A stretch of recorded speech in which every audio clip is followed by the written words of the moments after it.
Okay, Dennis Miller, who is a really long-term good friend, who's a brilliant mind and one of the probably best pure stand-ups. And I think, because he did it 6 years and nailed it every night, the best update guy in SNL history. I don't count Kevin Nealon because he only did 3 years. I think of him as a sketch player. Yeah. Tina always had a sidekick. So I think Dennis is the best pure, Chevy was brilliant as well. But I put Dennis up there and he's funny. It's fun to do, Dennis. Yeah, they've been lucky with Update. They get great people on there. I should have tried to do Update. Colin, the current people are great. Colin Quinn, yeah. Mm-hmm.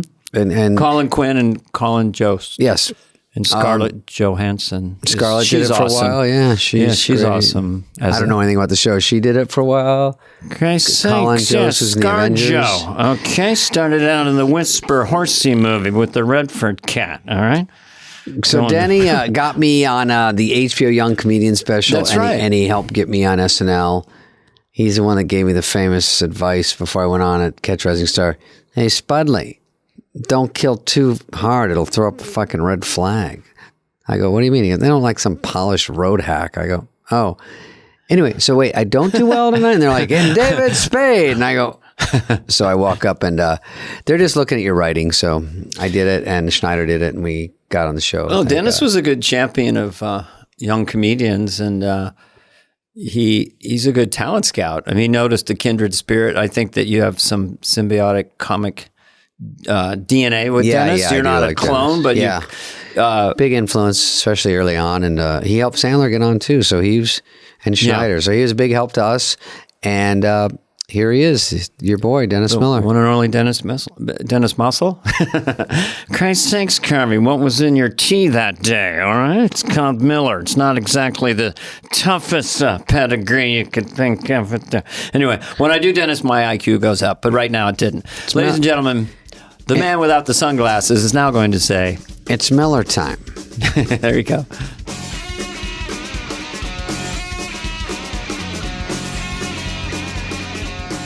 Our guest today, this is the only official thing we say. Dave's always on the verge of splitting. He lives on... Dave, his frisson is found... Yeah. No. It's like a surface tension where you overpour a glass and a tremolo. That's Spudley. Spade passed out was the kind of moniker of early October. Hey, wait, before I forget, did we do a gig once in Pennsylvania where we were having so much fun in the backseat of the limo that we went around 100 miles the wrong way before we figured out the driver? Was that me and you or me, you and Dana? I don't remember too many drives. I thought it was the three of us that we got in a car on the Pennsylvania Turnpike and we were laughing our asses off. And do you remember this at all? Or am I just doing a Brian Williams hanging off the helicopter? I remember a lot of drives in darkness at night from gigs, yes. It just seems to me that I remember being in a car with you guys and all of a sudden saying, hey, we're heading towards Pittsburgh. We want to go to Philly. So there you go. That's my story, folks. Yeah, thanks for coming on, Dennis. Story. We would get insanely silly in back of cars after gigs, driving multiple distances, ridiculously. I used to always go. Remember we had that, we both lived across the street on the Upper West Side, and there was that fuckhat who played the Jamaican... what's that drum called where you hit a big walk and it boing? Yeah, I know what Tiffany. Yeah, we had a guy outside playing that till 2 a.m. And Christ, you couldn't say anything or you were buzz killing him. All of a sudden I'm trying to lay there. It's the one sound on the planet I can't sleep to. Boing, boing. I can't sleep. I don't like any sounds. Those New York, I was from Arizona, just a sweet kid off the streets.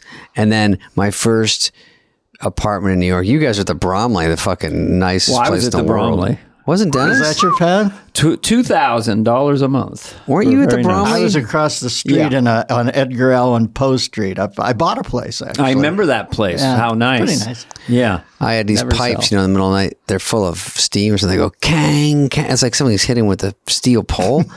And I call my landlord. I go, something's wrong. He goes, shut the fuck up. Don't ever call me again. And I go, what? And everyone goes, that's just the way it is. I go, the way it is, there's no way to sleep. It's like a steel that's a rude pipe. landlord. David does, he has to have get a scene arranged. So to think about dropping you, I'm touched by that with Spade, that he has a supreme comfort. Watch him on Ellen or Stern. Oh, yeah, very, very this guy is so comfortable. Right. And then if you tweak something like this picture of Faye Dunaway's hanging a little tilted, he can't even fucking get out of bed in the morning. But, I was getting, and by the way, it's before Uber Eats, it's before any delivery. So I had to go down to like Sleepy's and buy a mattress and drag it 3 blocks up my stairs. Like there's no help at all. You know what I mean? Your ancestors in the comedic kind of tributary. You know Sleepy's, that place. Sure. But dropping these references perfectly timed. And then I would drag it up, and then I had to get one desk, a phone, and that's all I had. Like 2 spoons, because they kept telling Lauren kept saying I might not come back the next year, so I had to move in May. And then wait, and then about a month later, he goes, okay, bring him back. And then I have to come look for an apartment. It was way more stressful. I should have spent the money. And Lauren would do the pickup of Damocles thing hanging over your head. So you were like a rat on a wheel. Just, I'll do anything. Mine was Whitney. Do 2 bad ones in a row. I'm so you were co-anchoring with Whitney Brown. 85. You were there 1 year before me. Yeah. With Terry Sweeney, Nora Dunn, Whitney Brown. That was your first season. I remember going to Lou Chow's one night with Robert Downey. It was a Swedish young guy. That was your year. Yeah, his first. And his young girlfriend coming. We shot pool next to Lou Chow's with Sarah Jessica Parker. She was like 16. Oh, yeah. And I was playing the paterfamilias with guys like that, and Anthony Michael Hall. Right, Anthony was standoffish, but Robert was the sweetest cat in the world. We had Randy Quaid, who's now gone up country. I don't know what happened there. But, you could say that. That little woo-woo up in the attic. He's auditioning for militia roles now. He's on next week, right? Look. Oh, I think we'd so. We'd love to have Randy Quaid. Randy's got canned heat playing in his head 24/7. Little Freeman action on outside of Big Fork. Okay.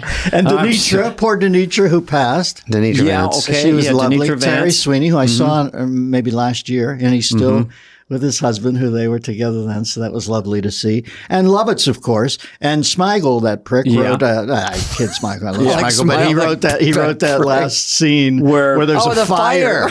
So at the end of that season, I was about to say you lived through the fire. I guess. I'm watching. Yeah, but they didn't say that night. The funny thing was, Lauren runs into the fire and grabs Lovitz and runs. That's true. He saves it's kind of brilliant. I mean, it's technology. Yeah, it's a great joke. But when you're waiting on a pick, I kind of thought I'd get picked up, but you never know. The season was considered rough because Madonna came on the first show of the following season and said it was a dream or something. Oh, like the last season. Right. But you survived it and thrived from it. And Nora, and Whitney. And John. And John. But John was the biggest hit. John was the biggest You know what I knew that John was a a genius was we're flying in to do our auditions, and they put us all on this L-1011 out of LAX. You remember that plane that had 2 on the outside, 2 on the inside? Yeah, then they were 5. a little shaky. Like huge. You're flying in choir practice. Yeah. So I'm in the middle, and I'm sitting next to Lovitz. And when you first meet John, he's so childlike. He's like elfin. And we're flying in, and when I get uptight, I get so sardonic that I kind of drive people away as I look back. Stress. And then later in our relationship, I get gushy about how much I love him, but up front, until I form bonds, I'm so uptight that I kind of get not sour, but just a little quiet. So anyway, Lovitz is going on and all. John, Jesus Christ, on the plane. Jesus Christ, say hi, pull his string. What's he talking about at this point? Is he on the show? You're going in to do the show? We're going in to audition. And I say, so John, what do you do? And he said, I'm a comedic actor. I'm in the Groundlings. And I said, so what will your audition be? And he said, I'll do some characters. And I go, what character are you most proud of? And he said, on the plane, the pathological liar. So he said, this guy lies incessantly, and I'm sitting there thinking, Christ, it's like seeing a gazelle limp on the Serengeti. I'm going to feed on this cat. I said, that's the big pitch. You're going to come in. That's a big pitch. You're sitting in front of the SNL. It didn't sound that great. Star Chamber going, I didn't remember. But then crushes. All of a sudden, I start seeing that thing.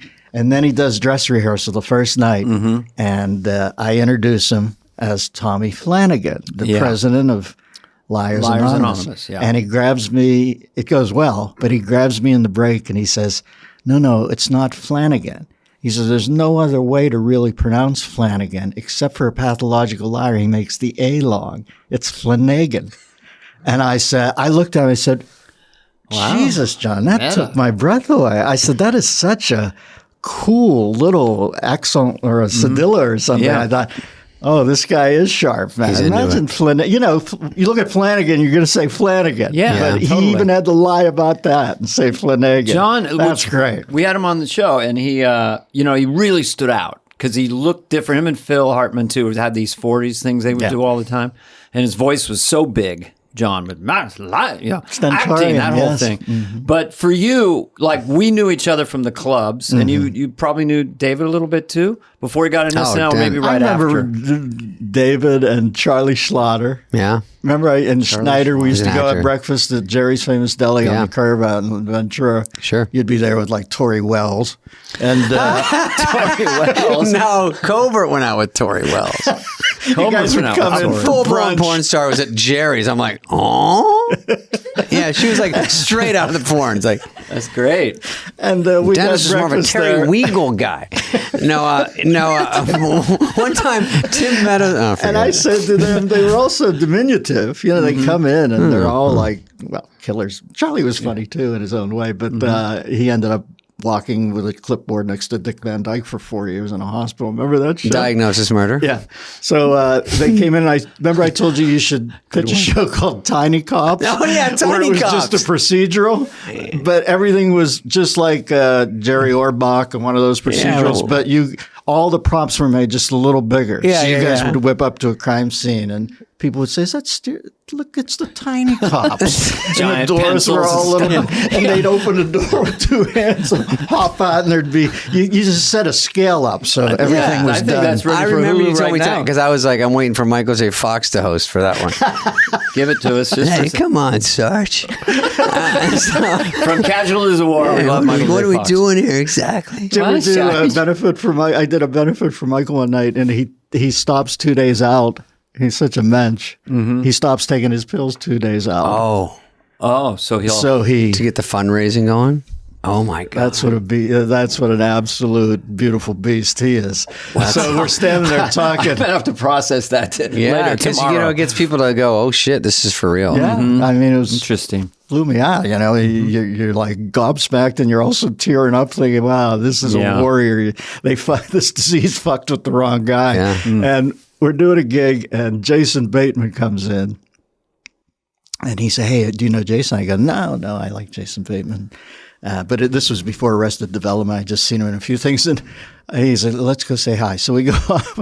This is the first thing Jason Bateman ever. I'm sorry, this is an SNL, but I love it. I figure we're supposed to do Doesn't matter. So he goes, Jason Dennis Miller, and Bateman looks at me. The first utterance is, "Hey, what's it like to be with both Teen Wolves?" People don't know. Michael J. Fox was Teen Wolf, and then Jason Bateman was Teen Wolf. Jason took Teen Wolf. I forgot he did Teen Wolf. Great. I was just laughing out of courtesy. I didn't even get the reference. Because we're from Pittsburgh. So they both did Teen Wolf. They both did Teen Wolf. And that's the first thing. Whenever I'm watching Ozark now and it gets really weird, I think of him and go, "Hey, what's it like to be with He is funny. He's the Teen Wolf guy. I remember when you got on SNL, because we did some club dates. In fact, it's an interesting story that I was playing the San Jose Improv. I think I was headlining it. Yeah. And then Dennis Miller, I said, "Who? Dennis Miller, what?" So I picked you up at the airport in San Jose, and you were my opener for like 5 nights at the San Jose Improv in like 81. And we got on like a house of fire. Right? You had to got follow on this guy? This is a tough Well, I'll tell you, usually I was, I had the lady, I had some chops. I had my, you're the hardest to follow. I had my little impression. He's horrible. I liked Dennis right away, but I didn't pay much attention. There's another middle act, Middle But act, then poke your head in now and then take a every look. night, I'd go up there and I go, "What is wrong?" If I wasn't watching his act, what is wrong? And I realized, then I went out and watched him. I said, "Holy shit." So the first 10 minutes of my act, I had to deal with you because you were a headliner. I mean, it was ridiculous trying to follow you. Yeah. But what struck me is when you got on SNL and then we were hanging out and stuff, you were telling me how emotionally trying it was being on that show. And it kind of scared the shit out of me. And then I got on the next year. It's weird, but I remember you just going, honest to God, it's Carvey, life the on way the you griddle, stuck. man. Yeah. All of a sudden, you get the keys to the kingdom, and you realize that they can They don't even have to come up from the desk and ask for the key. They can just do that electronic cancellation where it doesn't work in the door anymore. It's it's pretty fraught. You know what? I was such a wuss then. I'm glad I got it. It gave me rhino skin. I don't know about you. Isn't that one of the best gifts SNL gave? I like rhino skin. It made me tougher for everything else in showbiz. Everyone who's talked about it says that you can do anything after that, whatever you want to try to do. But also, I was telling Dana, like I come in. Dennis was my favorite comic. I didn't know Dana as well, so I wouldn't say you weren't my favorite comic, but I knew Dennis and of his stuff. And then I got to open for him, I think, at Caroline's Seaport. And great working with you, you know, and you said nice things about a couple of my jokes, some of my Kaja Gugu jokes or something. And then I had a pretty good act back now, then. come on, what is my that? wife's in the video. Oh, shut the fuck. I didn't know That's that. Carolyn and Too Shy. Yeah. Too Shy to Shy. You know what my joke was? It was pretty clever. I said, I told my guy, I did a Police Academy movie, and I told my tax accountant, and I go, so I made no money, and then I made a lot of money, and then I made no money again. I go, is there something we can do? He goes, oh, the Kaja Gugu proposal of 1982? Something about someone that made money and didn't make money again. Yeah. Income No, averaging. he did. He went on and did one other thing, The Never Ending Story, that song where the kid sings it while he's on the dog's head. That guy did? Oh, Yeah, Jamal? that was Lamal from Kaja Gugu. Yeah, Lamal. So he had two big hits. But he also, you know, he worked with Giorgio Moroder a little on that, and they became friends. So I think Lamal does well now. But that's I used to Whoever watch these my wife people on are. that video. He had parachute pants. I That's all met I cared her about. later in life. I go, is- Jesus. was a model when you met her. Yeah. She was in But Europe. that video is cool when you go back and see it. It's one of those videos that you don't. They have some sort of loose narrative there, but it's mostly just Lamal and Carolyn in a nightclub. It's cute. I told Dana before with Lovitz that first of all I didn't write for you, but you helped me get on this young comedian special that was before SNL, and that he hosted, and he sort of squeezed me in from 5 comics to 6. Remember, there was only going to be 5, but then you helped. Brad and Gervitz helped, and then so I got on. So that got me, and Bowie was in the audience. We've talked about that. Coolest cutaway. And then, Yeah, the coolest cutaway. yeah. Yeah, there's our crowd, Bowie. Yeah, and it's then not Joanne Worley like Robinson. yeah, there's Bowie doing a gut buster, bending over, and then I get on the show, and then it's me and Schneider, and then Dennis is like, he goes, Spudley, get a crowbar in there and fucking kick me some update jokes. Don't forget about your boy. Has that been his consistent nickname for you? Because he always calls Spudley. me Carvey and you're Spudley. Yeah. And Nealon is Sammy. We'll talk about why that. Yeah. Okay, so go ahead. So I would try to, once I realized I was totally X'd out of read through for the week and nothing got on, then I'd go and try to give Dennis some crumbs with update jokes and slide them under the door. And then Herb Sargent would go, I go, hey, did you, Sargent. did you get my jokes? He goes, meaning none of them are any good. So we would try to write for you, and I told Schneider, help out Denny, man. He got us here. We got to throw in some jokes. But it's hard to write for a guy who's this good of a joke writer. I'd say the best. I make my best blush sometimes.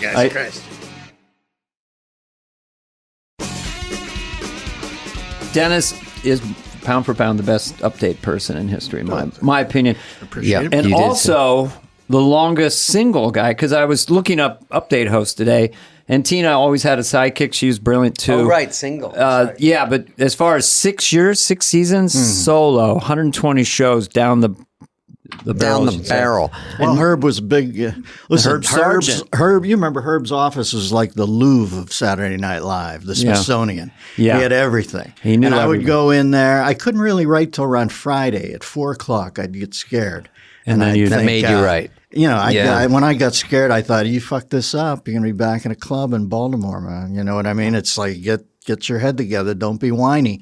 And right after I would have that moment, I could write like a beast for the next 8 hours. And Herb would sit there and tape everything and write it down. And he took an X-Acto knife and he'd cut out articles and hold them up, and I'd just flash on the article. Yeah, that's your brilliance.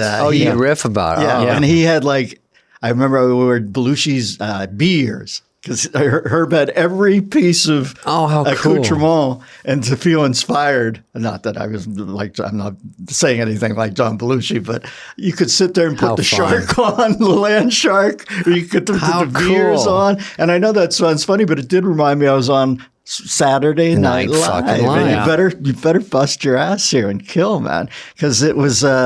The day-to-day of it, you guys must know, it was like work, and there were times you'd forget it, and then there were other times you'd see George Harrison walking in the middle of the night, and you'd be reminded that you were at the locus of it all, and it would make you hustle because you wanted to stay. It was too much. It was too much to process. I can't imagine people coming on now because we followed, the original cast, the superstars, and then Eddie Murphy, Billy Crystal and Martin Short, Christopher Guest. So the idea that for me at the time that I was on Saturday Night Live was insane. So to deal with that pressure and score, but I've never seen anyone in a room write jokes like you. And I know people have talked about it besides me, like with the recorder on, topics going. When did you know you had that gift? Because you told me once, which I think is an interesting story, about doing kind of your first stand-up date in Pittsburgh and inviting kind of local friends and stuff, and it was a disaster.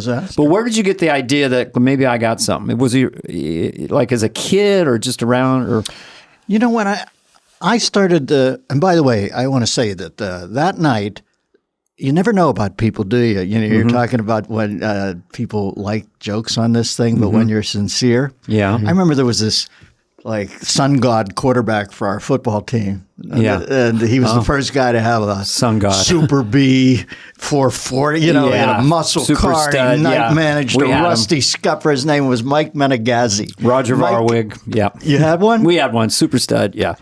And I just ate it in front of 150 high school friends. And it's rough in a weird way because you're so, you're so like an emotional hemophiliac then about people approving of you. And it went horrible. And I remember him coming up to me in the street. Yeah, you never had the time of day for me. Or that turns out we didn't cross paths, but he said, hey, you should keep that up. You have something. And I know that this is always going to be brutal for you. That was tough. He said, but you have a funny sense of humor. You should keep it up. And he walked away. Wow. And I remember thinking, after that, I got so much less neurotic about it. I remember thinking, nobody has put a gun to your head to get into this. No. You could have been in Vietnam. You could have drew, I drew a number where Charlie had to be bungee jumping off the St. Louis Arch for me to see any action. But you could draw that number where you're, all of a sudden you're with the Bubba Gump kid in a marsh somewhere outside Vietnam draft. Yeah. But life gets a lot harder. And I got so much less neurotic about it. And that's when I started to write better jokes because I remember thinking, this isn't a sword from the stone moment.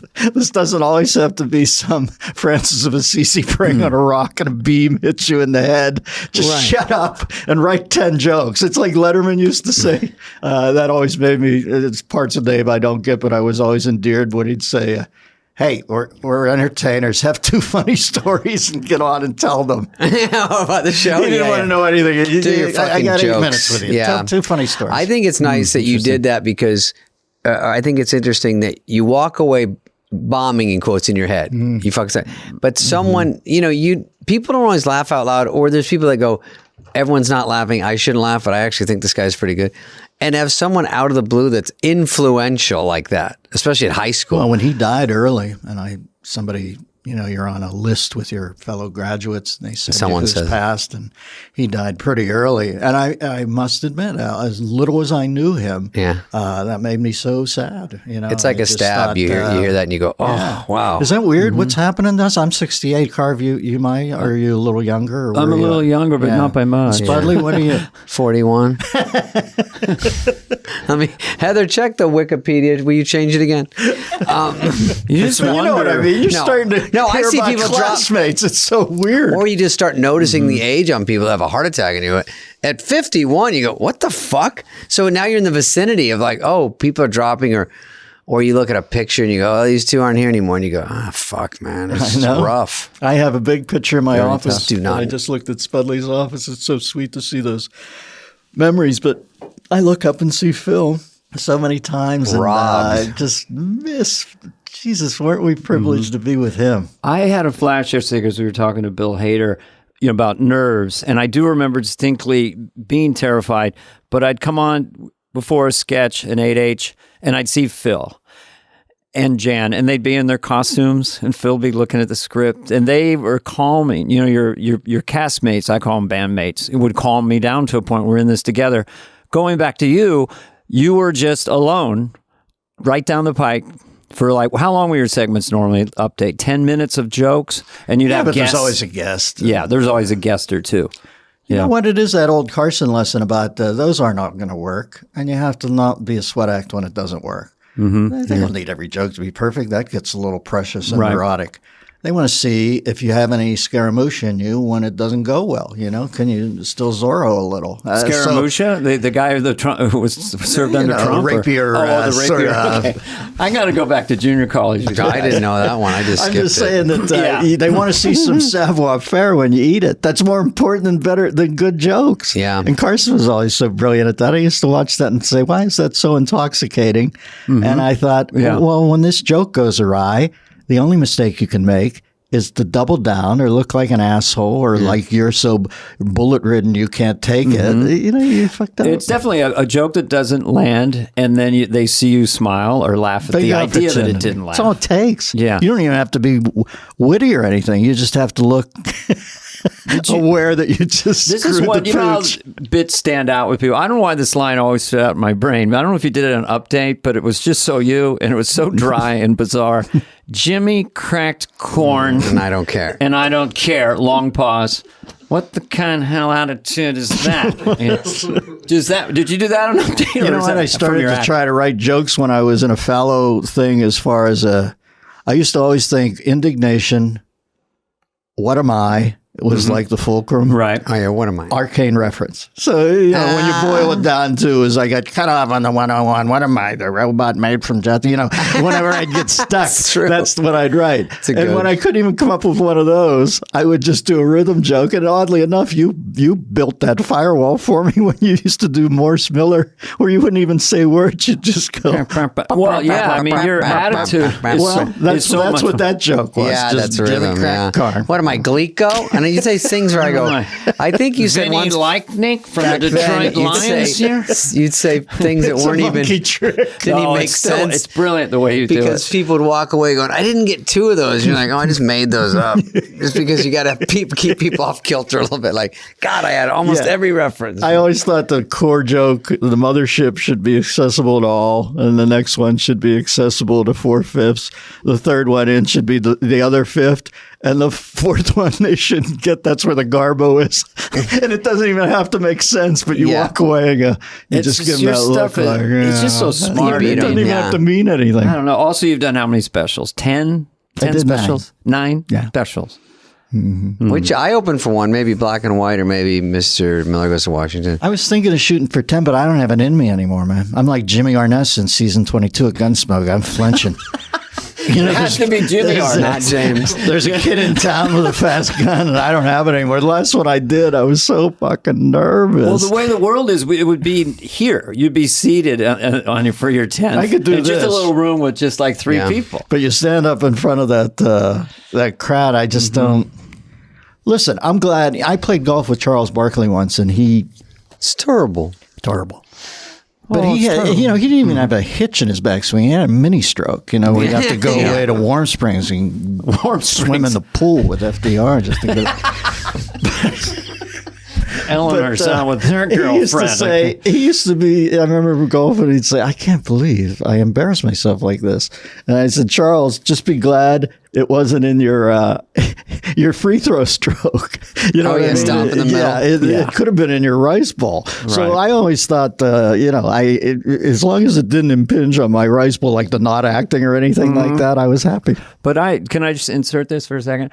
One time, Dennis and Kevin and I did a date, and we were too afraid to take the private jet. There was weather, so we drove for like 4 hours. And I needed jokes about kids in high school because my son was working on a stand-up. Oh, yeah, we had. And Dennis sat there and came up with like 50 jokes just sitting in the back like that. One of them was like, I'm going to paraphrase it. I don't want to say I went to a privileged high school, but I hung my jersey in my wine locker. But it was one after the other. You know, I probably was clumsier than you did. Listen, if you do 50 jokes, 40 of them suck. Yeah, it's okay. And you just rapid fire. 10 you can pull and they've got something, and then you Mr. Miyagi the 10. Yeah, you sharpen them a bit.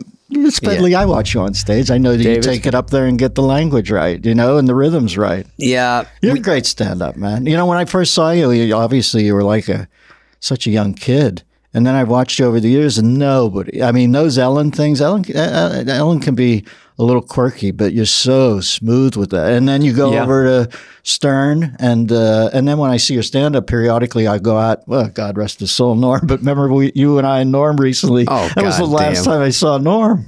That for sure. Yeah, I mean, maybe me too, because he wouldn't during Corona, he didn't say what was going on. So he'd just say, I can meet in a week. And I go, all right, we'll go to this restaurant. Outside? I go, no, I mean, you can come to my house. There. But we did this fucking gig, me and Dennis in Oklahoma. You guys played that big giant casino in Oklahoma? Yeah, right up an hour south of Dallas. TriStar. Yeah. I think it's Did we TriStar. take a plane or something? Yeah, all of us we together? just laughed. So can you imagine us three idiots? Oh, yeah, you guys took Norm, I remember you guys talking about this. So listen, I had a headache, Dennis, right? So my neck was all fucked up as per usual. So we're driving over there, and Norm goes, do you want anything? And he's clutching like a falcon. He's got like some prescription bottle. I go, oh, I think I'm all right. And he goes, do you want fentanyl? I go, fentanyl? And It's very Norm. I go, isn't that the one everyone ODs on? He goes, yeah, but you just dose. You don't overdose. I go, okay. I mean, that kind of makes sense. Was he kidding, or I don't was know. it real? that's that you can't tell with Norm was like Andy Kaufman if he could have written jokes. You know, it wasn't all. Unless I loved Andy, but it was theater pieces. Norm was like that. Yeah, but he had such weirdo an with agile. jokes. You know, the first time I heard about Norm was I was doing HBO. No, I had a talk show that was syndicated. Oh yeah, and somebody said that there was a new kid from Canada, and they had glimpsed him at the Improv. And I said, well, he said, his name's Norm Macdonald. I think it was Eddie Feldman told me this. And I said, well, tell me, what's he like? And he said, I just remember one joke. Remember, he used to do that great joke about, I feel sorry for the homeless guy, but I really feel sorry for the homeless guy's dog, because, you know, the dog's thinking, this is the longest fucking walk. I mean, do we go in anywhere? Because I could do this on my own. I laughed so hard at that joke. Yeah, that's one of his best ones. I say, well, see if he wants a gig if he's new in town. So they call Norm, and you know how they always say, put together a packet. And this made me laugh. This is the midwife joke that makes me laugh. And he says, Norm says he won't do packets. And that word sounds so, it's so it funny. sounds grim, like you're a taskmaster when you say, I want a packet of jokes. He said, but I'll send one joke and you can make a determination. So he said, remember the joke he did about Dahmer, where he essentially reads the UPI wire copy of the Jeffrey Dahmer trial, and it's so grim. I mean, it could not be grimmer. It's like Hieronymus Bosch sort of, and he disemboweled the young boy and ate the entrails, you know, all that stuff. And it gets to the end of the joke, and Norm says, in his defense, Dahmer said he started it. It's such a Norm. Hire him on the spot. Hired him on the spot. Yep. Put him in a room with Drake Sather, the great Drake Sather, who was on that Young Comedian special with us. And they tinfoiled the window shut like Elvis. They both smoked Smicks. Nuts. And the head writer would go over and ask him for jokes at a certain time, and they bridled at that.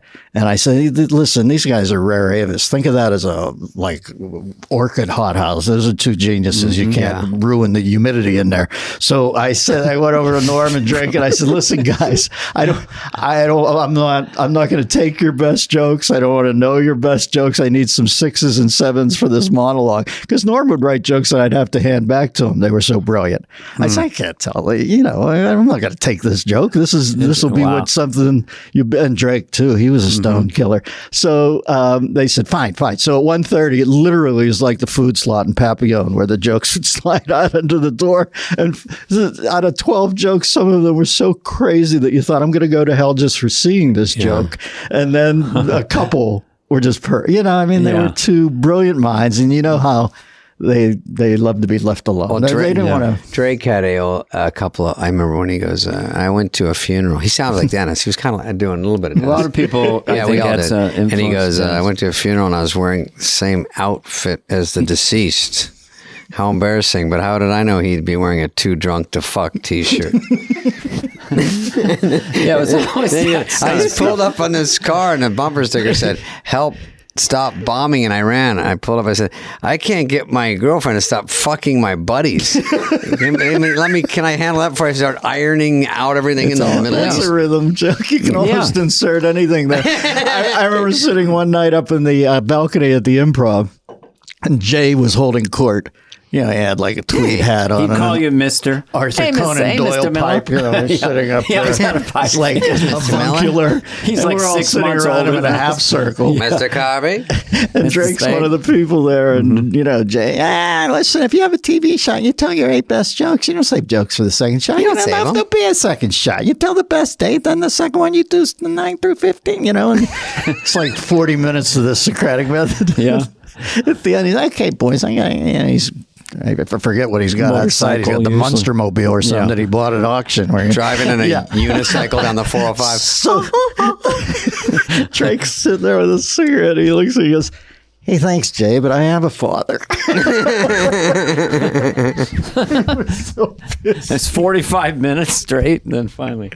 Well, Jay, I love listening to that stuff. I'm not making fun of Jay, but, you know, he always had a tutorial. Jay was right about a lot of stuff. Yeah, never stop. You don't stop. He was very pragmatic. When we first moved to L.A., you talk about moving to New York State. When I first moved to L.A. from Pittsburgh, I was so scared and freaked out. It's such a you at least had the Bay Area. You knew California life, but I came out from the Berg, and it was like, Christ, I was on another planet. But thank God Jay had more of a proletariat underpinning, and he would have the same guys up, Seinfeld, Brogan, Larry Miller, Marr. Once in a while, we'd meet up at Jay's house up off Castle Drive, I think it was called. And Come on over. you'd go in, and Jay would hold court at night. He always had pizza. And if you did a shitty TV shot somewhere, I don't give a fuck if it was like AM Warsaw. Jay had a copy of it. He saw it. Yeah, on put it Bob on. Crane technology, you know, that formatting. Bob where- Crane from know, Hogan Zeros. there wasn't even streaming then, but he would have he'd load up a 3/8 inch something around that. 3/4. Hey, Dennis, look at Dennis is on Madam's Place this week. Madam's He Place. and the puppet, interaction, hijinks ensue. Spade, good job on Mike and Maddie.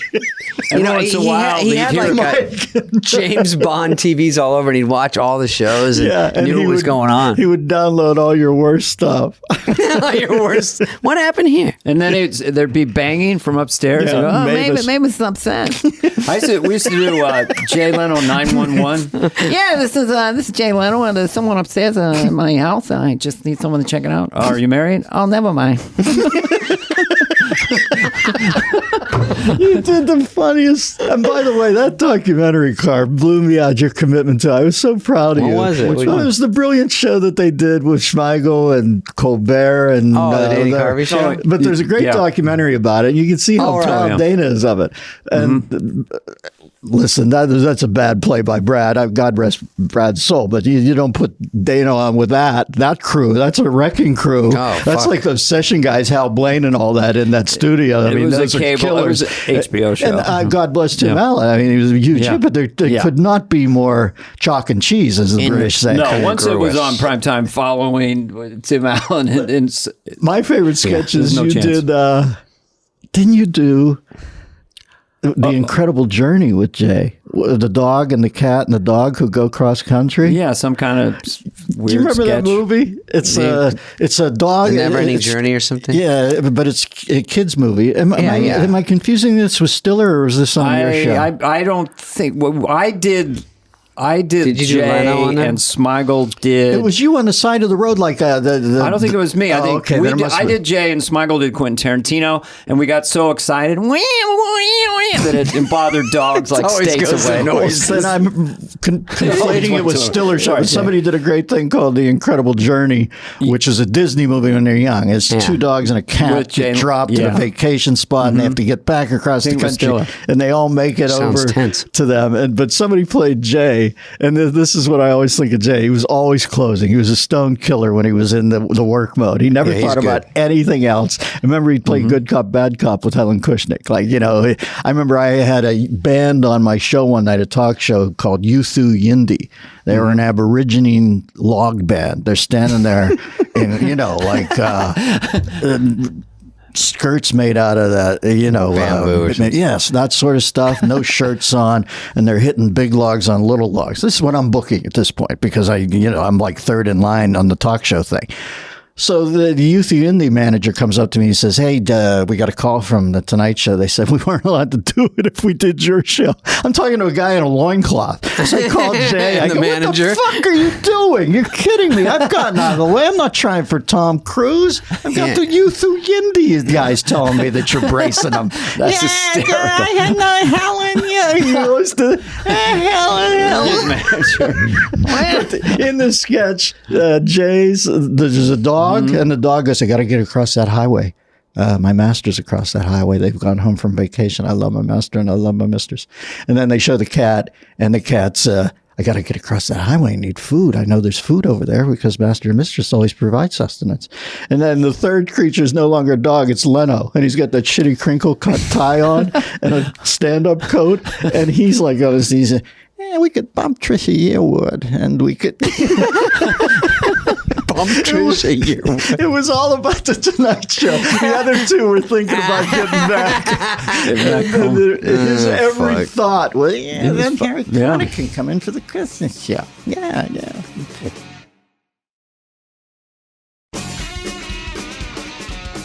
Do you want to talk about SNL a little more? People, those 6 years. Was there a point where you felt you turned the corner? I mean, I remember one time there was Lorne had Whitney kind of try to maybe coach you a little bit or something.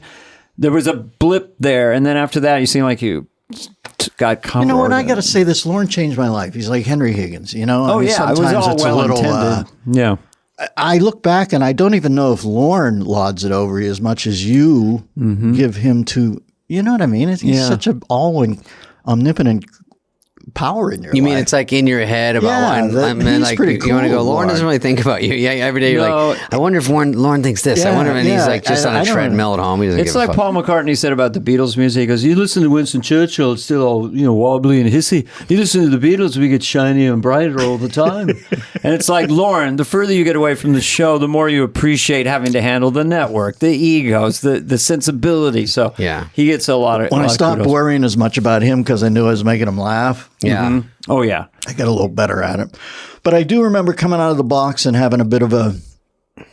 I had this happen too. It's one of the gifts stand-up's given me. I was always such a neurotic kid. It's always I wasn't self-loathing all the time, but I had a quick switch to it.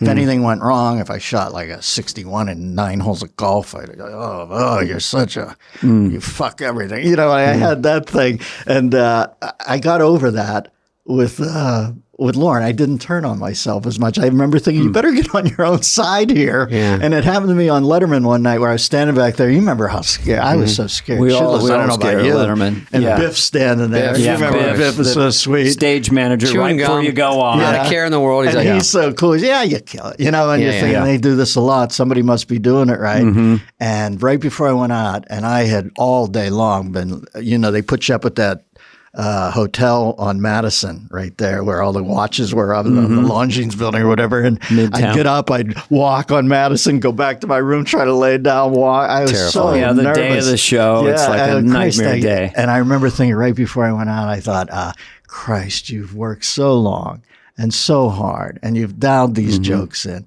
And there was the hectoring voice. You're not going to do this well. You're not going to do it. And I just said, it was like a big moment in my life, all that therapy pain. I was just shut the fuck up right now. Yeah. You can start hectoring me again in around 8 minutes, but I got to go lay waste to this or my life is going to be all your neurosis and I'm not even going to have scored. Yeah. And I put it aside. It was a pretty powerful thing. And I got to that point at SNL where you just thought, Christ, I can't go into this every week thinking it's the end of the world as we know it. Well, I always felt like I had to kill, because I auditioned for SNL twice. It didn't go well. I followed Kennison.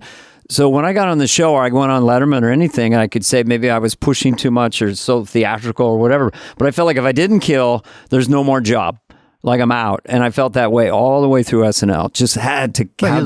You're the best performer that's ever been on there. And listen, let's hold it. Is it recording? It's recording. No. I mean, there's some geniuses on there, but your mixture of a proletariat ethic, your ear, And Christ, a world-class sense of humor. Carvey has that ear, and for rhythms, it's amazing. And then you mix in the fact he can write great jokes, and then you mix in the fact that he's dogged. I remember he used to come up with the old man character. Grumpy old man. Which is sweet, but it's not sketched out all that much. It's about the rhythms. It's one and the rhythm, And I used to hit you on the leg right before we went on, and I'd say, this is going to so fucking die, and you watch this. I'm going to destroy these people. I don't know. And you would. You'd get up there, I don't like things now compared to the way they think they used to be. David wrote a joke for me once for that. Oh, I did, yeah. Yeah. I don't like these latex condoms. In my day, you had a rabbit skin. You tied it around your yoinker, whatever. With a bungee cord. With a bungee cord. It was the same one over and over again. And that's the way we liked it. We loved it. Well, that was a dry joke. I'll do this one because I like this one. I wore. Sorry, I forgot it. Wait a minute. Here's the element: flame retardant sleepwear. Yeah. But something about I go to bed smoke. You go to bed smoking. You wake up ghost in flames, and that's the way it was. You liked it. Look at me. I'm on fire. I'm a burning corpse, and I love it. I love it. It's so hard to go back. Yeah, I used to wrench that chamois, and I would just sit there and marvel at that and think, this motherfucker, you're going to have to carry him out because he's going to go till that moment. Yeah, I tried too hard. I don't know. Fuck no. That's the show that works. When I saw you against Carmen Basilio at 148 in the Garden, you were beautiful. Now, is that a real boxer? I think it was a cat named Carmen Bat Basilio. One time I was golfing with Dennis. We did a gig in Palm Springs. This is probably when I was on SNL. We drove all the way out there. And we had to stay the night. We had to do a gig and stay there. So we golf. And Dennis gets mad right away because he's not playing perfectly. So I go, I go, hey, I get out I go, hey, where's the green? He goes, Spudley, you don't have to worry about the green for another 12 fucking shots. Just hit it. And so I say it to my friends all the time when they ask me where the green is. Steal Denny's jokes. Denny, you worked at Point Park's recreation room. You ran the air hockey. Dude, I was the commissioner of the air hockey league. Do you remember the night from... No, there's Spade's beauty. He's good. He lays that down and then gets off it because he knows how insignificant. I used to do that show where what happened if I would do a joke about impressionists where I'd go, what happened if Ben Gazzara worked at a TCBY? Yeah. I think it would go. It would go something like this. I'd turn around and then I'd turn back out. No, I'm not going to fucking do that. All right, I just wanted to get right up to the precipice and pivot and jete back to Coolsville. Oh, that's right. And then that joke caught on the indifference. And what you just did there is so funny because the fact is, folks, I was the commissioner of an air hockey league and Spade lays that down and then moves away because he knows how uninteresting that is. I just like the noise of air hockey. He's got a little Michael Winslow in him, David's. No. The little sound, he does the ultimate compliment. little sound effects. The ultimate. Can you do Couillet's? Oh, I'm sorry. Is that a water drop? Wait, do the little quiet bird. Wow. What's the one that away. British guy does? Have you seen that, Rob? He does the voice. So the little man voice. It's just too freaky. Have you ever seen that? Crazy. You got to watch it on YouTube after. I'll be anybody but Michael Winslow, so give me that guy. Why? I just meant sound effects. Remember Winslow Jimmy Allen used to work with a cat named Jimmy Allen, and he had a Ken Severa. They used to do impressions. Mm-hmm. And then Ken Severa broke up and went back into the business world, and Jimmy Allen got Alex. He was a Mexican kid. He was blind. And Jimmy was so sweet with him. He'd lead him up on stage, and they did that brilliant bit where they would go between train cars on the way to the next gig. And it would be, it reminds me of Winslow. Oh, I do know it. Yeah. And then they'd open the door to go between the train thing. And you remember they used to do that perfect volume up. And then you'd hear the door slide. They'd go back in. Now, I know it sounds simplistic, folks, but this thing was so real. If you shut your eyes, you just sat there. I can't believe. Winslow is amazing. Any of those noises are really just texture and a bit to make them throw you in there to make it sound more real. You're not a sound effects guy. I just do it, and I don't even know it half the time. All my friends at home used to do it when they tell stories, and then it just turned into it would just naturally be in funny. a bit. I do it. Yeah. But I came in late. it's just those Carv, things. who has the chops of your two sons, or do they have different chops, or what? Tell me about Tom and Dex. Tom is sort of he's a sci-fi fanatic. We're doing this scripted podcast. He's the idea guy. Mm-hmm. And I've heard a couple there, Dex but you told me you're extrapolating them out, right? They were short, but you're going to make them longer? Yeah, we're really into it. I didn't realize it's like making the White Album. It's like showing Apocalypse Now to a blind man. Yeah, there's a lot of helicopters. They're really scary. They're coming in low, You got to explain everything. Yeah, so we had to learn the process. We started out and we had to redo it, and now I think we have a rhythm on it. So Tom's ideas and Dex is what? Dex does a lot of voices and writes. People who are listening now, fans of comedy, sometimes writing is just an idea in the room in the moment. It's not all just at a typewriter by yourself. Yeah. He's like, yeah, we should, maybe you should go into the game or something like that. There's some little thing of, we have that Mario Brothers one. Maybe you should go into the game with his dad. It's like, oh, that's a brilliant idea. Right. Then you run with it. Yeah. But it's just a blast. He has two sons. It's fun working with your sons. When you just did the fans of comedy thing, it's such a Robin lilt the way you did that, and it reminds me how much I miss our friend Robin. And I think you saw him closest to the end, didn't you, Carv? He lived up in Marin County, when I was up there. Mark Pitta was a very good friend too. He was a great comic friend of mine. But Robin was there a lot. I really got close to him. And we would go to that little theater up there, the Throckmorton Theater on Tuesday nights in Marin County. It'd be packed, one of the best theaters in the country. And he would come in, and I really didn't understand him until then. You know how he'd call everyone boss, and he was so shy and deferential. Great boss. And I'd be doing a set, and he'd be off to the side going like this. He was so sweet and so vulnerable, and yet such a powerful performer that it's hard to reconcile those two things. But we finally hung out. I think I was just in awe of him for many years. But you finally we hung out and talked about life and stuff, and then he went down to LA to do that half-hour sitcom, and that was the last time I saw him. Heart? Yeah.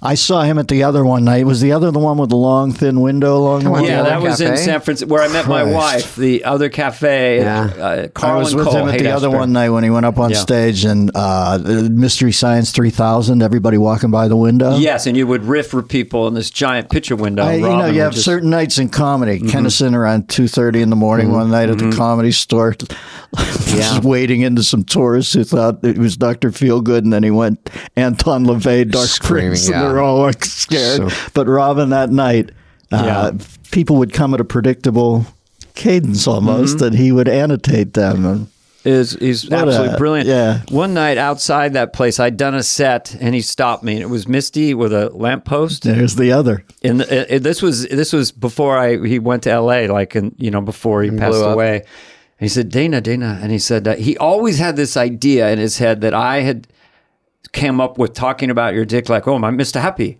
referring to it. But I never did. And at your wedding, he mentioned that to me. Well, I think people said that maybe you came up with Mr. Happy. Never did. So he brought it up again. Sounds good. He brought it up again. Oh, I feel like, maybe I took Mr. Happy. I said, Robin, I tried to take your whole act. I tried to become you. Yeah. That's not the way this is supposed to go. One time I was thinking about, I don't have stories like you guys, but I was just, did you know Robin pretty well? A little bit, but I met him through Bobcat, and then, again, friendly, but I didn't know him well at all. So here I am auditioning before I ever met him at the Improv on Melrose, and I have a showcase. So, you got to go up and do like 7 minutes. So I'm waiting, and it's packed, and they go, you're next. And then they go, we just gave him the light. And then I'm waiting over here behind me. And I go, it's like Predator. I go, oh no. And he's watching, and I go, oh my God, it's fucking Robin Williams. And then they go, you want to go up next? He goes, okay. And I go, no. But there's nothing you can do. It's too big of a force. And I'm like, fuck it, go. And then he went on and did maybe an hour. And then I'm trying to fight my way to the crowd because everyone's leaving. The people there to see me are like, everyone forgot. Like you forgot your carry-on bag and you have to go back down the aisle on a plane. Yeah, exactly. They're pushing you out of the way to get out of the theater. Excuse me, I got to get back to 23D. I've got a knapsack. 23D in the center. I'm like, wait, the people from Star Search are leaving. Sweet man, though. Very sweet. Really a vulnerable person, but what a fucking genius. Yeah. At our crap. But I do, when I do these talks with David in this podcast, I think of people like us in high school listening to this, and it is kind of an interesting aspect to it. Because when I was watching, I don't know about you guys, I'd watch people on TV as a kid, and they would never really say how they got into this. And then I was on Ed Sullivan, but I wanted to know how the fuck do you get into show business? Yeah, you know? it's all hard. Now it's all social I sold media. some jokes to a kid named Joe Bolster. Do you remember Joe? I remember Joe New York Bolster. comedian. Mm-hmm. He was in town working at the Pittsburgh Comedy Club, and Christ, I was living in an earthen floor basement. I was like a step away from being, you know, Hannibal Lecter's lighting stand, and it was so grim, my life. I just had an apartment with an earthen floor that I laid some rugs on. Yeah, it was like $40 a month. God. It was so broke that I just laid bad Indian rugs on top of it. I go to the comedy club and I have some jokes, and Joe Bolster buys 3 or 4 of them for $25 a pop. And then I'm laying there watching on this TV that I have. It's so small. This is in the era of cables just come in, but I'm watching it on rabbit ears still. I'm so broken. He does one of the jokes on the Tonight Show. Whoa. And Carson laughs. You know, it's Carson with an ascot on. That's how long ago it is. You know, he's sitting there with it, and he hits the table. And I remember thinking, you know what? I'm not a natural entertainer, but I've got to become the conduit for this, or I'm going to fucking go crazy. How old were you at this point? 24. Oh, okay. And he told it, and that changed it for me. I mean, I then went out and started telling him my own, because I thought, this is hard, jumping up here at a strip club or a jazz club and telling jokes.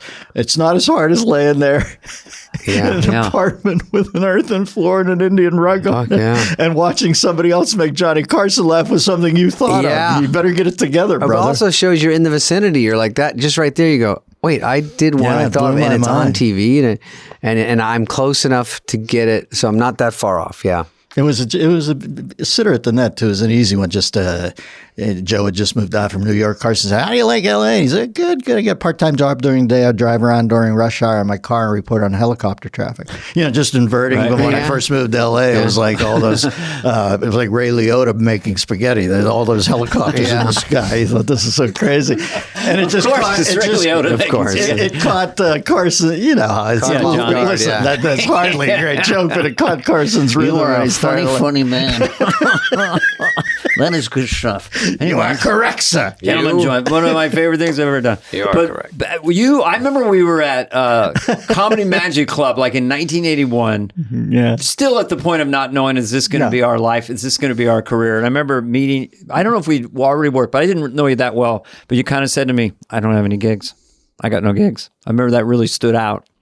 Like you were scared. I was a little shy. Yeah. And I couldn't force myself on people. Mm-hmm. But you didn't have any gigs. You were talking about you had no work. You mean you can't send that tape to the D'Annunzio brothers? No. When I was around 28 years old, I made $7,000 for the year.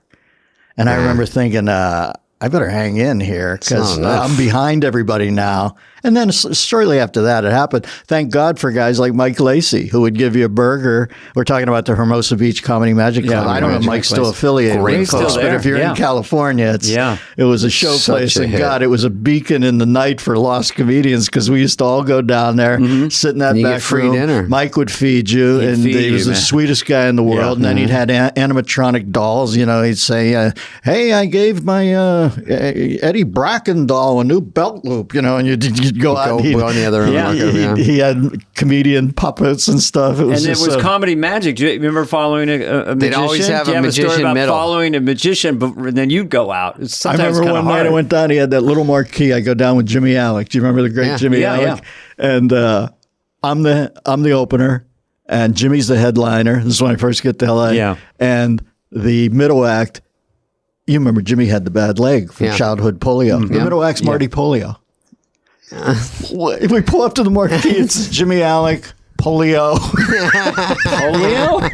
That's just his name? Polio. That's just his name? Okay. He said, "Thank you very much for booking Can't me." You give me Kozak? Earth who names the disease that took my leg in Chicago. Yeah, the guy with the speech impediment. What's your opener? Jimmy Tourette's is going to be on before you. Okay. Marty Polio.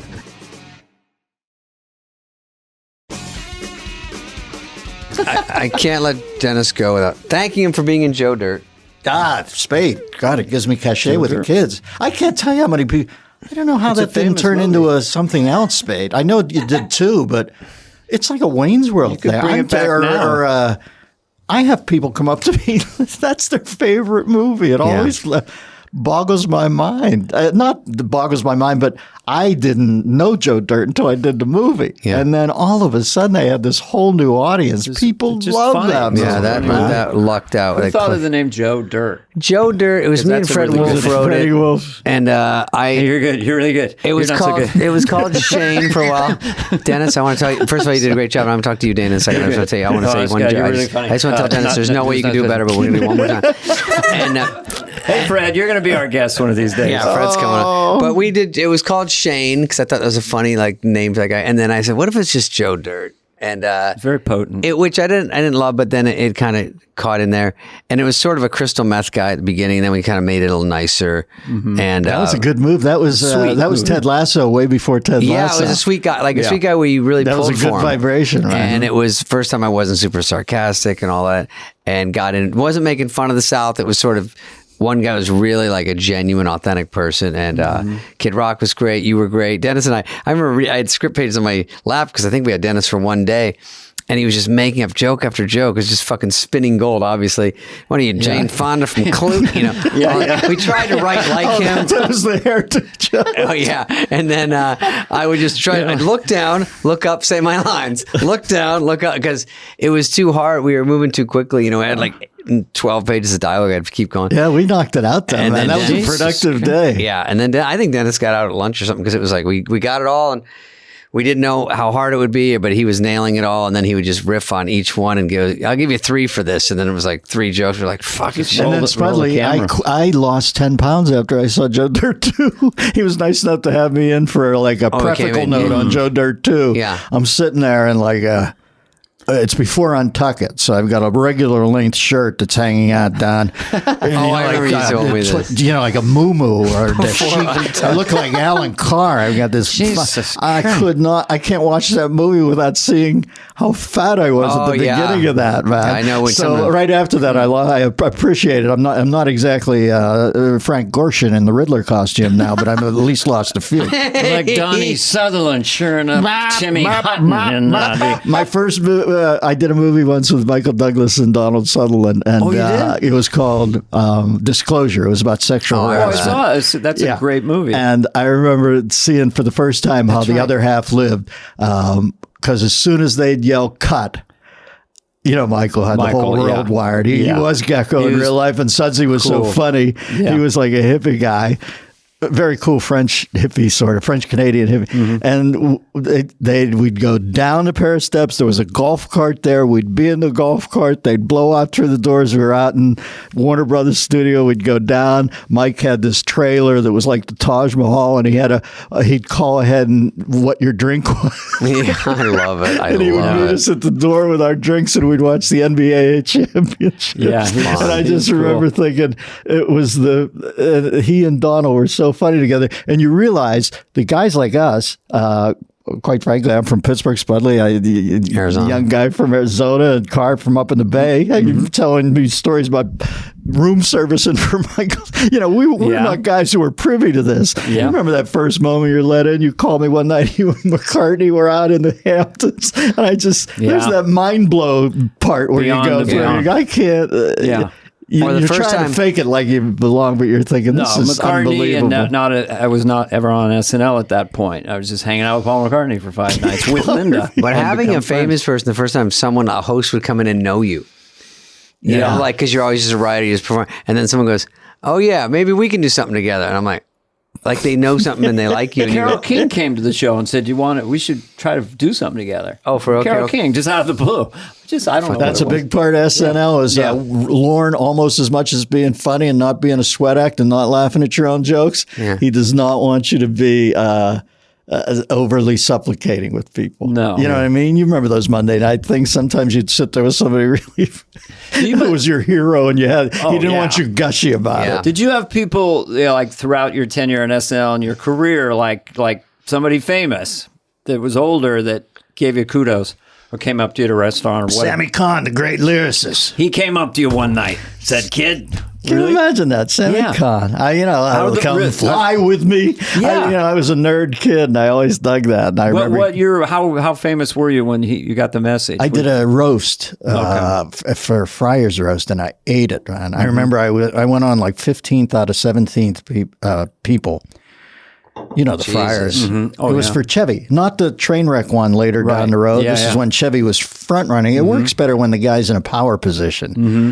You know, because the jokes sort of fall and you off also their know back. him a little bit. Yeah, Chevy later, still Chevy. I mean, Chevy's, to me, hugely funny, but it wasn't Really quite the success story. So the jokes landed and stuck a little more, and it's harder to watch. But I remember I went up and I said, "Nice to be here in the Friars." I always think of Milton Berle.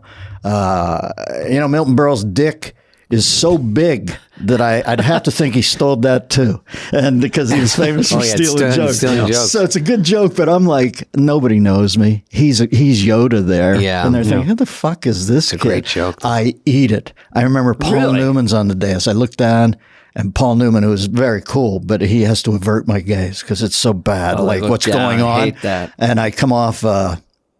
After it, this goes back to Sammy. I come off and man, I am. Nobody has felt worse at a Friar's Roast until Whoopi convinced Ted Danson to get out of the Hanson cab in blackface at noon on 7th Avenue. You know that? I'm sure he can still think of that and sit up bolt upright in the middle of the night and go, "What the fuck was I doing?" But Sammy Kahn comes. He's Dennis, Sammy Kahn. It's the Sammy Kahn. He goes, "Fuck Milton Berle." Oh, I love it. And he was so, just the fact that I was commiserating, assuaging my wounds with Sammy Kahn made me laugh. It's an amazing existence being in show business. If you get lucky like we do, good Lord. Well, I love you boys. Thanks, You're two of my dearest friends. How long have we been together now? 30 years? I've known you. I've met you in like 81. A little shorter with you, Spudley. Who did you run with? You used to run in that alley. Remember, Rob was. Oh, I met Rob's daughter. Schneider has a daughter who's a singer. Elle King. She's London's child. Yeah. As I met you, and it was always Adam, a little less Adam, but remember we had apartments out in the valley somewhere. I was on the Studio City. I had like a swinging apartment, and I remember I bought an old front car seat for my couch. And that's how nouveau gauche I was. Yeah, wow. I remember buying it at an art gallery, and that was my couch. Was an old car seat from a Dodge Valiant. I thought it was cool. Remember bringing women home. You'd see a Roadrunner cloud heading off into the distance. What the fuck, Dr. Theme? And we all lived out there, and I would run into. I house sat for you once on Coldwater. You had a huge house on sticks, and it made me scared. Bad house because you have sticks not on good the hill. with seismic. It was hanging off. I remember my saddest moment in L.A. I was into that place back then. It wasn't that much, but for me, it was a lot of money. And I remember Phil took a step up. Remember Phil went north of $1 million, not in Encino, and we were all like, our minds were blown. So I'm in the high hundreds. But I've got leaks like out the wazoo. Nobody's building the code in L.A. It rains once, and all of a sudden it's the parting of the Red Sea. And I get these roof guys to fix it. This is my grimmest moment in L.A. I come home. I walk in the door, it's just pouring through the water. I go up and two guys just stoned out of their gourd, sitting in the rain on the roof with a big spliff, looking at me, "Hey, Mr. Miller, home early?" "We were just going to lay down some time, babe." It happens. L.A., when you first get money, you don't know what the hell to do. I know. Spudley, by the way, beautiful pad. Beautiful. Oh, yeah, we're doing this in the house for the second time. The artwork is impeccable, and the place is just the nines, man. I'm happy for you. Spade was always so smart, and then we'll wrap. I'm sorry, but I love talking to you guys. But when Spade took that show, I said, he's the smartest cat. Because everybody takes the thing where they're the center of it, and then you're the first guy they take out. And, they go, "It's not like SNL." And I always said Spade was so funny because George Segal and Laura San she's hot off the Sex Lies. And George is just a player. Yeah. They center post it. and Spudley nibbling around the frame. Wendy Malick, who was kind of she was she's great. She's kind of sexy in a sexy, and like funny, a laid delivers back great way. jokes. Yeah. And Spade comes nibbling in. Hey, we got that photo shoot. I'm going to cast some models. And then he's like Batista. He heads back to the mountains with some mead and some meat, and he stays out of the frame. It's great. It's hard to memorize lines. You just come in and they said if I do my own show, I'm just going to have to get a Spade guy to come in. I'll carry all the lines, and then someone comes in and scores and leaves. I want to be that guy. Yeah, smart. Yeah, you scored in that. I got show. lucky on that one. Hysterical. All right, thanks, Dennis. All right, beautiful. Thanks, Dennis Miller has been our guest. Love you too. Peace out. Hey, what's up, flies? What's up, fleas? What's up, people that listen? We want to hear from you and your dumb questions. Questions, ask us anything. Anything you want. You can email us at flyonthewall@cadence13.com. Here's a Spade. Okay, I'll just introduce. This is from Ryan Bach. Dear David and Dana, I'm sorry for only coming up with a Spade-centric question. Okay, I'm going on a personal vacation. Okay, I'll take over. Okay. I'll relax. This is the longest question. It's something I've been dying to know for over a decade. No interviewer has ever asked him, to my knowledge. Can you please tell us everything about Emperor's New Groove Experience? Sure. That's a separate podcast. How did it come to you? How did they decide it should be a llama? Do you realize it's by far the funniest cartoon made in the 21st century? And people quote it. Adore you both. Oh, you're back in. And happy this podcast came to life. Cheers. Well, Ryan, a female Ryan. A female Ryan. Okay, switch hitter name like Dana. Okay, what did the llama sound like? I mean, I'm so. Meep, mop, moop. No, I can't And what would he remember. say? Hello, I'm the llama. I pooped my llama pants. That was his catchphrase. Oh, no wonder it made 300 million. Here's how it was. You know Owen Wilson. How's it going? Yeah, Hey. you know, we could go to Argentina and like go surfing, you know, tomorrow if you want. It started out me, Owen, and Carla Gugino were Prince and the Pauper. She was the queen. I was Prince or whatever. And she was princess. I was going to marry her, I guess. And Owen was a peasant. And we were going to switch places. This is her basic story, right? So we did that for a year and a half. Jeez. And we did. And they said back then Disney, it was an honor. So I didn't get that much money. They go, it's an honor to be in it. And then Shrek comes along, and you get paid. Less of an honor. Yeah, less of an honor, more of a that paycheck. was cha-ching. So I said, I was the last of the honors, and I did it. And I was doing Just Shoot Me, and I go over and do my voice at Disney, and I go, this is fun, but after a year, I'm like, I'm over it. So they would show you like stick figures and animatics, and then they showed it to Michael Eisner. As the story goes, and I could be lying, but this is what I heard. Disney guy. Yeah, he was the head of Disney. He watches it, and he doesn't love it. And he says, scrap it. What else can you do? And he goes, I liked, not really Spade, but I just like the prince's attitude of being like sort of snarky. What could he do? And they go, what if he turns into a llama? And he goes, yeah, something like that. So he'd already spent how do millions. I get that job? It's unbelievable. And he flipped it. They came up with a new story. Another year and a half. Sting does the music. They throw away all his old songs. He gets mad. There's a documentary about that. Really? So this is a very interesting It was story. a real whole thing. Yeah, Trudy did a documentary. So I finished it off. I was being crabby at the end because I didn't really know where the story was going. So we were just making up stuff. And when I saw the premiere, I never met Patrick Warburton, who was Kronk, who was great. Eartha Kitt, was Yzma. Great. Sting's music was unreal. He got nominated for an Oscar. And then it was so funny at the premiere. I go, am I out of my mind or is this fucking hilarious? They did a great job. And you know, with cartoons, I did the voice fine, but they make everything funny around you, Dana. You've done it. You did Life of Pets, was it? I did The Secret Life of Pets. Yeah. The first one did really well, and then the second one not so well. So, but we have a ride. Do you have a ride with your? I mean, I think they're working on Universal. some. There's some, there's some drawings. Oh, and I'm some in a sketches whole big right now. giant ride. They say more people will see the ride and go on the ride than ever see any movie.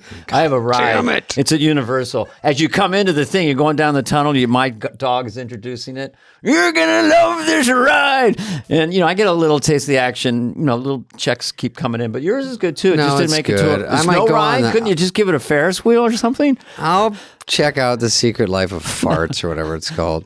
Anyway, we're broadcasting from David's beautiful house, so I can make fun of The him. Emperor's New Groove didn't pay for it, but It was I a did big it, movie. and then I was so happy I did it because I really liked it, and I got good reviews for the only time in my life, and then it went on and on for Disney. So I love it, and I appreciate all the people that like it out there, and I was lucky to be in it. If I'll leave it at they that. animated our podcast, and you were They should. and you were a fly, what voice would you use for the fly?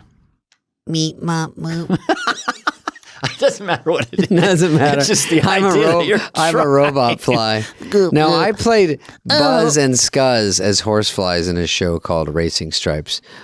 Steve Harvey and I were flies, horseflies. I would do this voice, and no one would know who it was. I would be That's a a fly. fly? I'd be a fly talking like Kevin Grant, but no, the kids wouldn't know. It's just I'm a very sophisticated fly.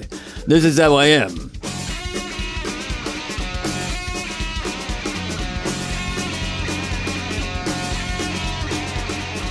Fly on the Wall has been a presentation of Cadence 13. Please listen, then rate, review, and follow all episodes.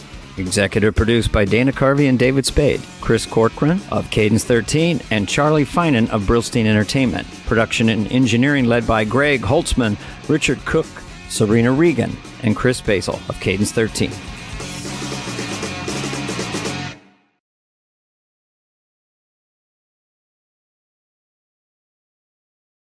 Hey guys, Spade and Carvey here. Coming up next, Drew Barrymore. You guys, it's Spade and Carvey here at the old Fly on the Wall dungeon doing an intro for Drew Barrymore. It who gets we love. oppressive in I know, here, this is but my once house in a while, the garbagey they basement. let us out. But Z Gallery, thanks. You like the furnishings? So I was going to tell you we have Drew coming up right now, and here's a story that I didn't tell you before. Are we on camera right now? Yeah, and I don't think sorry. we always are. Oh, let me go. Truman Show. Hey, how you doing? What's up, camera? I'm scared to ask her, but that movie Lost and Found, I did. Oh, a couple people see it. A couple people remember. Oh, okay. So Lost and Found was this movie. It was all right, but I did it. And we were looking for the lead, and so the guys that did the money said, if you know Drew Barrymore, she'd be perfect. I said, oh, she'd be great. Mm-hmm. But it was sort of in this time in her career when she might have done it. She might have done it. And everyone loves Drew Barrymore. So I said, oh, we'd be so perfect. It'd be great. So they said, if you can get it to her, we can pay her price. And she had a quote. I won't tell you what it was, but it wasn't crazy. It was good, It was more than I got. Mm-hmm. But I said, oh, if we can get her. So I got to her through her agent. She said, okay, let's have dinner. She read it. And then about a week later, she said she'd do it. Anyway, we blew it. We couldn't get her the money. The guy couldn't get her the money. So it was a big scam, and I felt bad. And then, and then I think she went and did Wedding Singer, which was obviously a way better movie, but whatever. Anyway, but I think, Dana, that during this, there was a time when we were talking, and I think we kissed. Is this crazy? And I might be lying, but that's why I don't want to ask her, because what if it's not true? But in my head, I think we did, and it was no big deal. It was just like funny or stupid, but no big romance. But I think we kissed, and I have to check my diary, but she has to check hers. Really? And you should check yours too, just in case. Wow. Isn't that crazy? Sorry, I just turned to our friend Rob Schneider. Wow. And Rowan Wilson. Wow. That's interesting. You're not sure you kissed I her. don't know. I think that's maybe a little bit of a diss. Wouldn't it be like memorable?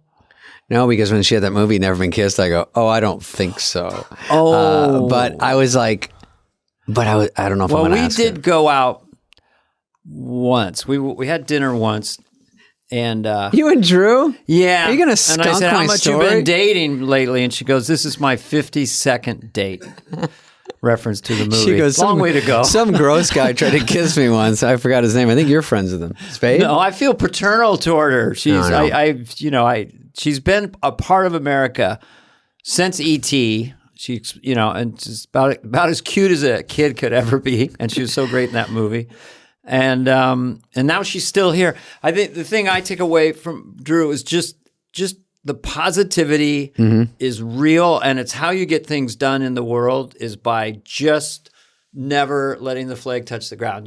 She's just a force of nature. Yeah, I she really can do it enjoyed all. talking She's a with her. producer. She's a writer. She's a performer. Obviously, she really helps women in the industry. She does it all, and got a great talk show out right now. So let's hear from her. Let's hear from her. This is. I remember when I met her, she said, "You remind me of a kind of a grosser version of E.T." And I go, "Oh, I didn't even see the movie, so I don't know what that meant." But I go, "Oh, he's a star." I know. Well, after our 50-second date, I just tried to be pithy. Are you trying to do 50 first dates? What? What's 50 first dates? Is that a movie she was in? I don't know. I mean, after our 50-second date, I just, as a joke, I got up and because this is before cell phones, I go, I have to, Dana, call home. Sorry. I was trying to do E.T., but Johnny Carson came out. I know. Oh! God, let's just go to the show. E.T. phone home. Let's phone home. No, Johnny would say, sorry, Drew, it's our 50-second date, and I've got to call home. Whatever. David, I'm glad my IQ has lowered since the podcast started. Everyone. We just did a test, and everyone has heard the podcast is stupid. And I can't think. Stupider. But everyone loves Drew. I'll put it that way. All right, here's Drew.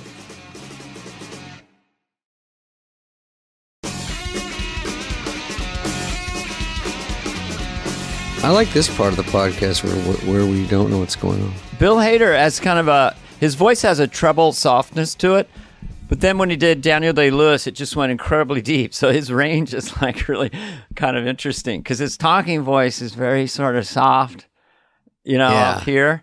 And we had a great time. And then he's like, but I told you.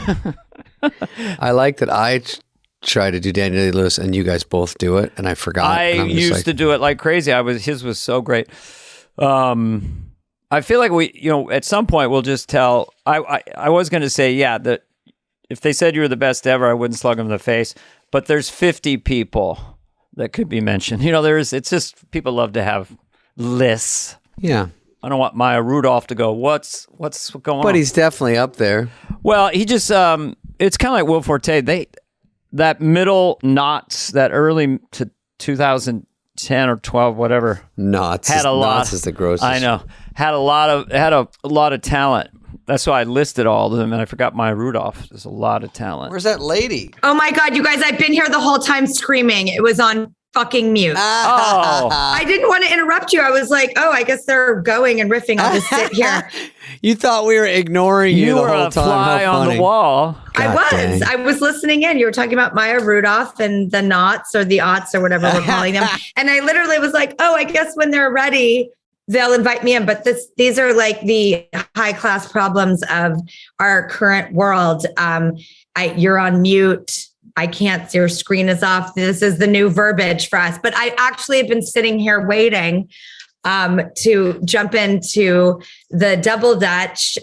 Literally, I'm so excited that you guys would have me on your show. Are you crazy? I love both of you so much. I'm double Dutching with you right now, and I'm loving. My wife said, "Oh, Drew's so sweet. She's so fun. Has so much energy." And I go, "You think? I don't know. I'll tell you what happens." But already, you're exactly what she promised. She's so kind. She's definitely right about the energy part. I'm like a Labrador in heat. I like the heat. Yeah. Yeah. I've heard people say that. Yeah. I am. But like with, yeah. Well, that was my. Go ahead. No, go ahead. I'm a Labrador in heat. When I'm happy, when I'm intense, I think I'm a whole other metaphor. But when I'm happy, I'm like a Labrador in heat, panting, probably trying to grab your leg. Interesting. Huh. Well, I read some things about you last night, and it was truly. Impressive and exhausting how much you packed in. So I mean, my God, Labrador and heat. I'm going, and how young you are from where I'm perched. It's like, damn, where does that come from? Where's the motor to do all this and then become a producer and now this and I don't know. I can't even. Maybe a hard question to ask. More of an Oprah question or Larry King. I love it. I'm like, I did not expect the "how do you do it" question that's traditionally a woman to woman. Oh, well, yes, and a working mom. Yeah. Yeah. I like that you guys are asking it because we're real thinkers, Drew. Well, we love women. basically. I love funny men. So this is a match made in heaven. A win-win. I do it by burning the candle at both ends. I actually am here editing our next issue of a magazine that we're making. Of course. And I think about, it's weird. A lot of people will ask that question. And I think I've been so passive about my answer because my humility wants to go, no, I don't do that much. Let me turn it back to you. Yes. Lately I've been, for this magazine, and trying to think of some content for it, I've been looking at the how and the we, not the how and the I, but I think that it's really messy. And I was brought up sort of, we all lived in that world where we would see those articles where people were like, 8 a.m., I drink my coffee and I do this. Okay. Mark Wahlberg. 2 a.m. Like 10:30, I do this, and I never lived that life. And it seemed so type A and unattainable. And I was more the, you never know where the day is going to take you, whimsical, or I will burn myself to a crisp and then I'll find that pocket of rest and wellness somewhere else. Wow. So I don't know how anyone does it. And if they do it in an organized fashion, they have my deepest respect. And if they feel like it all feels like putting out fires and kind of burning yourself out, and it's all like a higgledy-piggledy mess, and it's super comedic, and there are chickens running through the frame, and like rando funny shit is going on. That feels so true to my experience. And I would never preach to anyone that I have it together or that I'm a blueprint. I am just a work in progress. And so far I'm shocked in some ways that like I am a relatively healthy person, because I feel like I don't live a very healthy lifestyle. Geez, and that's been Drew Barrymore today. We appreciate. No, listen, that's amazing. Go ahead. I have a question. No one argues that she's busy. Her IMDb looks like a CVS receipt. And if you could see her Zoom, it looks like house and garden. Me and Dana look like we're in a bunker in Kabul. Yeah, her place looks gorgeous. It looks she looks fresh as a daisy. Yeah, fresh as a daisy, gorgeous, and only because I have hair and makeup because I'm at the show. And by the way, on my headstone will for sure say death by inspo, because I'll have inspired myself into the grave. Like, I can't even look at a woman's shoe without going, do you mind if I take a quick picture of that? Because that color tone would just be so great for the packaging on the next thing I'm making. Like, I can't stop. And sometimes I feel like I wish I could just like have like quick temporary, I think that's probably why I drank so much back in, most of my life. Just what do you mean? You had a problem? Just to shut it down. I was like, just shut up. And dude, at 7, you were like, I can't take it anymore. Dude, you know what? Yeah. Yeah. Dude. At 7, I was paying the rent, and that's a lot of stress. A fairly uncommon thing for a human being in America to be paying the rent at 7. True, I can relate. Dana, I didn't tell you this. I was a child star too. When I was, my dad was in advertising. He was like a Mad Men type of guy. And when I was 5, I was pretty cute. I had a good run from 5 to 8. So when I was 5, really, and my I never heard this. My dad goes, why don't you be in this like Taco Bell commercial that we're filming, because they were part of it? And he goes, they need some kids. We'll throw you in. We'll give you $10. And I was like, holy shit. So they put 10 $1 bills out for me on my desk. I probably got 1,000, but they kept it, and they go, here's your 10. And then they took 9 of it. And I go, so you already took a cut, I'm sure, before I saw it. Then I get 10, and then you go, we'll hold it. And I go, wait, what's going on? And then I had $1 left. Like, they go nuts. You guys. Drew's like, I hear that. I didn't put down my waiter's apron till 23 and a half. You guys start right out of kindergarten. It's like, what a head start. Can I ask you a question, Drew? Because you kind of talked about, like, Reese Witherspoon. Okay, she's another, like, how does she do all that? And I heard her kind of own it, like in the way men can sort of own it. Like, okay, I get out of my way, I can do anything, basically. Is it difficult for you to have that gear? Because people would say, I'm nice. They say, you're nice. But, you know, where do you have that part of you that has a ego? Like, can kind of give yourself a pat on the back? I don't. So that's why you just keep going. Yeah, and I hate those. And I know Reese. So I you know, she's just incredible. That she is a good, like, hot question mark of how the hell does she do it? I feel like I had so much opportunity because of starting as a kid that the gender effect never had me. It never had my attention. It was squandered early because I started working as a baby and kept working. So I never had the anything other than I could do all these things and they're my opportunities to screw up or make something of. And there were men and women giving me those opportunities. I just wrote the foreword to the new ET book because it's the 40th anniversary. And I was talking about Kathleen Kennedy and Melissa Matheson. You know, I saw women at work. So I just really didn't have that. I need to be aggressive or act like a man to get anything done. I always felt permission to check in with my idols, the Go-Go's and Pippi Longstocking, who were all girl all the time, but they did everything that boys did. And it became my ethos on making Charlie's Angels was, why do women have to pretend to be men in order to look strong and capable?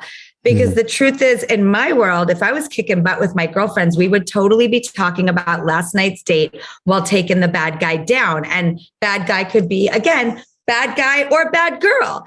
I've never been affected. Luckily, I've not had the unfortunate ingenue treatment of being held back, or as I started a production company at 19, and it was really in the era of the power suit woman, I was like intimidated by that and just felt like, screw it. I'm going to be a girl with my corduroys and my JanSport backpacks, and the work is going to speak for me. And no man has ever kept me down. They've only helped give me opportunities, as women have. And I'm a girl. And I think the one thing that's always stuck out for me about men, first and foremost, was that, like, a lot of my comedy influence when I was young came from men. There weren't a ton of female comedians. Yeah. There's so many more now. I feel like the playing field is so much more equal. So I identified men a lot with funny, and that was a good thing. I didn't think of men as my bosses or anyone who was going to hold me back, or I had to be like them. I've had fortunate liberation my entire life like that. And I hate boss bitch. I hate it. Boss lady. It sounds like you're hanging a pair of balls on you with a bitterness. And I don't like that because I don't have one bitter bone in my body. However, if people have to put, you know, metaphorical balls on, or a cape, or do any mechanism to empower themselves, that I stand back and do not judge, because everybody has their process of how they get to bravery. She has the best answers. I know. Anyone. Oh my God. They're unreal. Oh, David Spade, I love you so much. I mean, my God. We have to talk about SNL stuff. By the way, back to E.T. To have two women that high up in the chain must have been nice back then. And they must have had an even keel about them, because you look up to them and you don't see them I mean, there is equal up there with everybody that are running a huge, huge movie. That's good. That's a good influence early on. And Steven Spielberg was flanked by these two women. Frank Marshall was there, but Kathleen Kennedy and Melissa Matheson. And so Melissa wrote it, just for our viewers. Melissa wrote it. She was married to Harrison Ford at the time. Yeah. They were very close. They had the script for years. They were making the Indiana Jones movies. They were all a tight-knit group. And she had this script. It was called A Boy's Life. And yeah. That's what E.T. was called? Yeah, it wasn't called E.T. until after the film was made. I guess maybe in marketing. I'd have to ask It was Steven, called Little Gross Monster for a little bit, I heard. Cute little alien. Okay, go ahead. So, Dana, ask her a question about SNL. What are you doing? I know. I'm a little starstruck. I'm starstruck too. I'm fascinated by your life. I think it's so cool. I'm starstruck by you guys. I mean, literally, you're about to bring up SNL, and I don't know where your question's going to go, but boy, did that show change my life in so many ways. But in no way did I participate the way that you guys have.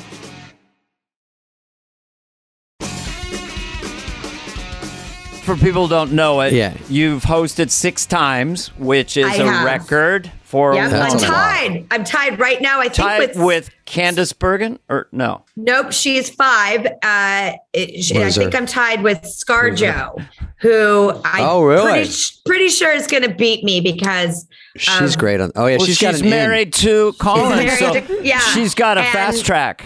We're going to book her for 3 a year. Oh, yeah, and she makes big movies that are going to I'm sure she's going to beat me, and I love her so much, and we just did the show together. And if anyone's going to beat it, but here's a record I do hold that I think it will be bittersweet when it happens. I am still the youngest host in 1982 at 7 years old. Yes. And that one's going to hurt. That's going to be hard. a tough one. That's in really no danger. I don't know. Unless I wonder, how has it not been taken? How the hell has that not happened? Well, because it's child abuse. Hey kid, I can't even handle it. I was crying when I hosted and I'd done 200 shows. Yeah, you go back there and you're like, wait, what do I do? And the band's playing. It's terrifying. I'm 47 and I can't even. But was the monkey a surprise? Yes, the total surprise. It was a non sequitur for David. Yeah, go ahead. Yeah. Explain that. Tim Kazurinsky, who I had just an adorable crush on. I just thought he was the greatest thing since sliced bread. They didn't want me to have to deal with an opening monologue. And they sort of addressed that in the monologue. And they say, instead, we're going to do a Q&A with Tim and Drew. Weird to say your name. And so he asked me questions on little index cards, and adorable. And then at the end, he says, "We have a surprise for you." And they bring out this monkey. Chimpanzee, I don't know what the point of it was, other than to your reaction. The cutest thing and the most delightful surprise for anyone, let alone a 7-year-old girl. I remember so many different emotions. Steven Spielberg came, and he's very much probably the only father figure I've really had in my life. And he was very parental. And on the show night, he brought Robin Williams, which scared me to death because I was so obsessed with Robin Williams. And that felt very intimidating to me. And who's blabbing? Yeah, somebody's auditioning back there. Sorry. Tell them you don't want to get Spade mad. They're all exactly. Robin Williams. So Robin Williams, and it was such a weird mixed bag because I was in the opening scene, which I didn't realize until way later how hard it is to get in the scene before the credits. Like I spent my young adulthood fighting to get in that opening scene. The and cold it's open. really Yeah. the cold open. And I was in it and they all circle around me and I'm sad about something and they are rallying me up. And then they said, you know, would you like a glass of milk? And I remember my line was, milk? I'm a Barrymore. I want to drink and make it a double. And 7 years old. 7. boy, little did I know how true that would end up You were becoming. like, all kidding aside, make it a double. Was there a family history of that at all? Or Oh my no, I'm kidding. God. I mean, literally, they all Mars. died of consumption. My Jeez. grandfather died of consumption. I think Ethel and Lionel were a bit more put together, but yeah, total hedonists and artists, and a long line of alcoholism and yeah, so It's highly genetic, obviously. it is highly genetic, but I'm going to be the one who breaks that in our chain. Break it. Yeah. I haven't had a drink in almost 3 years, and it's a really good feeling. Well, what's your happy place? How do you calm down then? Do you meditate? Do you take a bath? Do you run around the block? How do you calm that thinking brain without alcohol? Prayer. Yeah, and I'm not sober. I don't work a program. It's just I realized my relationship with alcohol was the most toxic one in my life, and one I'd been trying to master since I was 9 years old and did start drinking. And that, yeah, I had to find a way. I had to find a different way to live, and I can sort of trace every negative thing back in my life, and there's probably alcohol dancing in there somewhere. And it's like the best breakup I've ever had in my life. And it's so confident and quiet. And I have a bar in my house. I serve people drinks. I have no hangups about it. I'm just like so psyched at this choice to finally cut this like cancer out of my life. It's something, excuse me. Well, you feel better too. I mean, there's a lot of positives. If you can get through it, it's a lot of positive upside. And so how did you manage all these movies and this massive career while imbibing? Was it sort of binge drinking, or would you, how did you manage people look the other way? I think, when you do burn the candle at both ends and you are prolific, that's part of the fooling yourself. Like, but I'm doing all this work, so I'm functioning. Yeah. And that was definitely my justification. But I was more of like, when I partied, I was the crazy one. Like I can think of another SNL alum, Chris Kattan, whose nickname and I for each other is Rooftops, because we would get wasted and jump off my roof into the pool. And I had a lot of fun with it. And it wasn't all bad. And then I think when kids came into my life, I realized that this was no longer sustainable, and I made a hard choice, and it's the best one I've ever made. When it was just me and my life, I guess I didn't matter to myself enough to find the balance. My kids mattered more to me than I did. And I found the balance, and it didn't come easy, and it wasn't pretty. And we all wish we had done things sooner, but I'm here and I'm so happy to be here. And that in itself, I think, has replaced a ton of meditation and jogging and new agey stuff and self-help and self-care. Just being a person who isn't corroded with guilt and dysfunction and blame. Like, I had a bad girl narrative growing up. So every time I did something wrong, I went straight back to, well, you're a bad girl. So what the fuck else do you think? It's you. You're the bad girl. And if it's kind of your thing, like she's the drinker and the fun party girl, then you're like, it's already sort of factored in. So no one's going to get mad. That's kind of what they want. 100%. I'm the good time girl. And I did have a good time. I wasn't willing to give it up for a long time. I was balancing it in a way where I was working my ass off. I work hard. I played hard. And that was okay for 30 years. And then I think growing up isn't overrated. I'm totally into it. I really, I feel so lucky to have arrived at a more peaceful, saner place. I'm 47, and I don't know if it I just only know my own journey. I started so much younger than other people in many ways, but I think a lot of my wisdom came later. And that's okay. Yeah. I don't even ask people what their age is because I don't give a shit. I don't think it's going to tell me everything about you. Yeah. You're going to tell me. If I have to ask people what their age is, I'll literally say, what's your number? Because it's not indicative of your journey. There are people who have clawed their way through life at such a young age and been dealt such strange cards. And there are people who just can't seem to mature no matter how hard everyone around them is trying.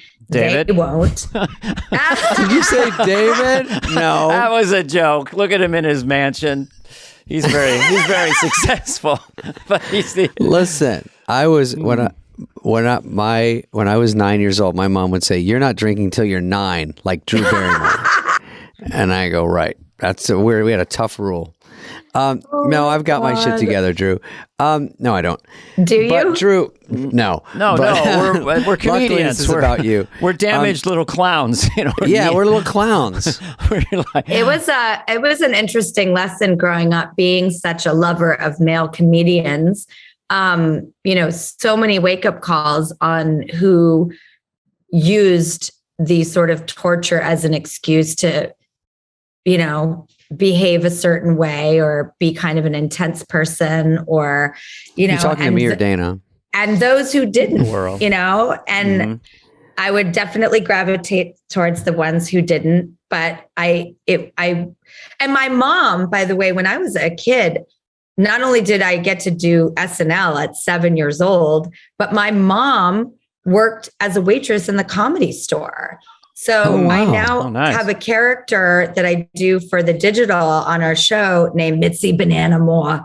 And it's all dedicated to Mitzi Shore, really. And she's the inspiration for it. And I get to ask questions that I can't get away with on daytime television. And I got a wig and a look and a whole thing. And That's great. Sounds so funny coming out of you. Do you have a lot of Mitzi stories? Because we have stories about Mitzi, Pauly Shore was my babysitter. Wow. Yes. Sorry. Yes. I don't know. Was everything okay? I think so. Him and Donovan Leitch used to look after me sometimes. Our parents didn't. I mean, my mom is an extreme case, and but a lot of people were in that time. We did not parent back then the way we do now. And it's crazy, the scrutiny and the helicopter parenting and the guilt and the books and the rights and the wrongs and the do's and the don'ts. Yeah, my mom just left me with Pauly and Donovan while she and Mitzi were off at work. It was fun. I loved it. And my mom gave me such a rich history on who each and every comedian was. And what their body of work was, and what Steve Martin meant, and what Robin Williams meant, and who these people that came and did a set that night, or here's the person up and coming. It's very in my DNA. And so for me, getting on this podcast with you guys, I'm the one freaking out. I don't know what so much of my life would be without the things that you both have put into the world. And comedy is a very healing thing. I call it medicine always. And I've been trained like a little seal to appreciate and understand the power of when someone makes you laugh, they take away your pain and stress. They give you a respite from your trauma and your damage and your worries and the things you got to do and the things that have affected you. You are liberated and free in that moment because your chemistry changes. You can't laugh and worry at the same time. I mean, and by the way, the more you're worried, I hope the more you are laughing, because it's the only way you're going to survive it. Well, this leads me to a question, because you're giving a background on what comedy meant to you and learning this in real time with you. What does it mean to have hosted SNL for you? Because then you go into America's comedy palace, basically, and you host it 6 times. I mean, what does that mean to you? And how thrilling was it for you to then be part of it after the age of 7, and then you're an adult, mature, funny person on that show? What is it? I don't know. You have 6 minutes to answer that question. I really feel like that show is an institution, and it's a living, breathing tree. It's a giving tree that new leaves come out of its branches, and these leaves are these people, these artists. Such good answers so far. Yeah. And that was so poetically. You speak like a poet, Drew. Yeah, it's unreal. Have you written a book of poems? You have, haven't you? I do write poetry. I love poetry. I read a lot of poetry growing up. And we get to bask in the shade and the light of that tree, and it's like it formed me so much as a human being, and I'm happy to say whether it's successful or not, I don't know. I'm not objective about myself. I never want to be. But when I was lucky enough to get the show that I'm doing now, which is a talk show, it has my name on it. I actually asked for it to be named something else. They said, that's not how this works. I said, fine. We'll go with the household name. You have a great name. Yeah, it's a cool name. One syllable and then 3 syllables. It goes Drew Barrymore. It's just a cool name. Thank you, Dana Carvey. Which actually ends in a smile. I think. I never thought of that. It's true. I leaned in so hard to my SNL training for this show. And a couple examples are that when we launched in a pandemic in 2020, it was a very scary time to find a voice. I felt like it was in order to be quiet and be a good listener and be a student and learn. And so that was really intimidating. But I tried to tap into bravery to be funny and have a show that really celebrated comedians and go hard on comedy. It was go hard. I love it. It was scary, and I think it confused a lot of people.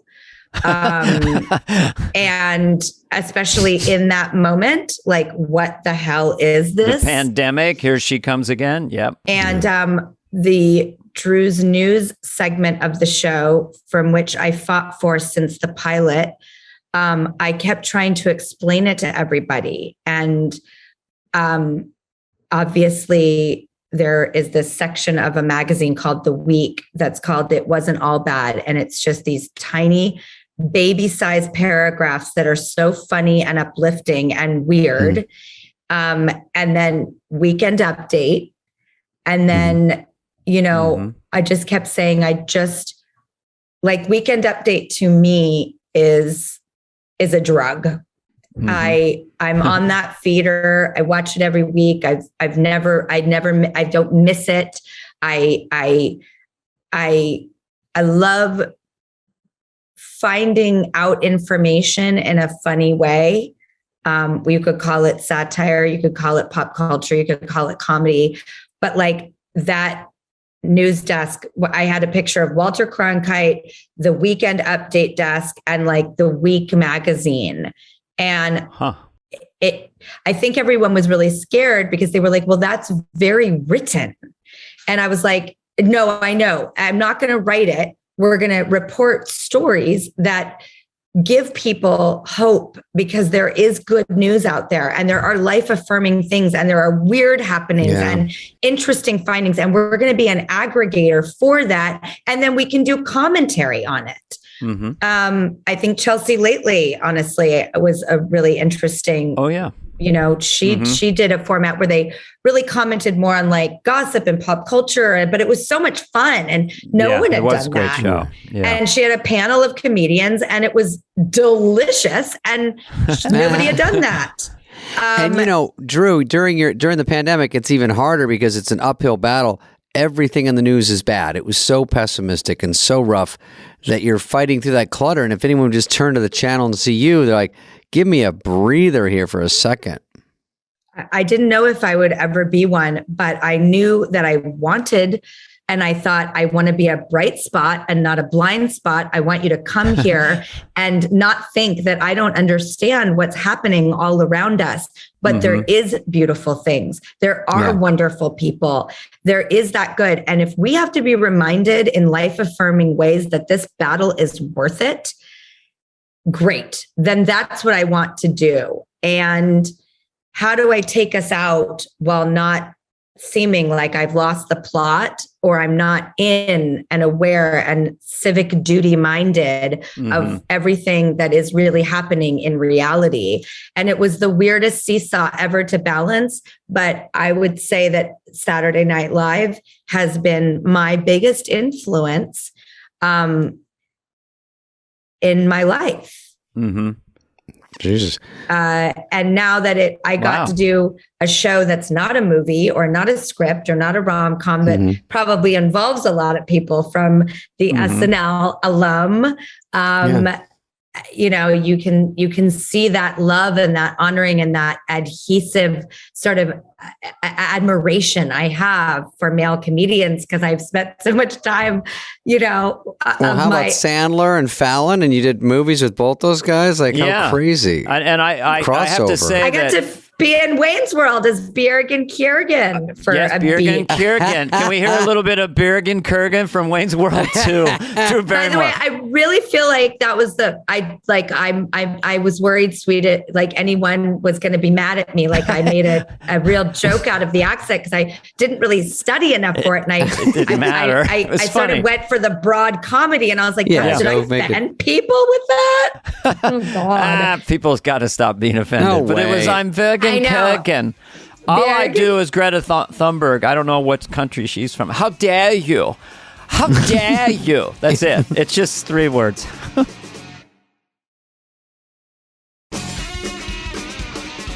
What is it like to be able to have that? Like Jimmy Fallon came on the show the other day and he's married to my partner. They fell in love on Fever Pitch.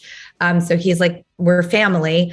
Nice. But we did one episode together here on this show where we were like, let's try impressions. And like, I suck at impressions. Like, what's it like to have that kind of access in the snap of a finger and be able to do any voice? Like I have to study and like take it so seriously that I almost lose the freedom and the whimsy. I got to learn it so well that then I can play because I've got it so fucking down that now I feel liberated and free because I've held onto it so tightly. What's it like to just be like, here, play, fingertips, access? Well, I don't know exactly what you're saying, but I think I've got a bloody idea about something you're trying to Michael get Caine, to. everyone. Michael Caine. If I have to say it, I didn't know I'd...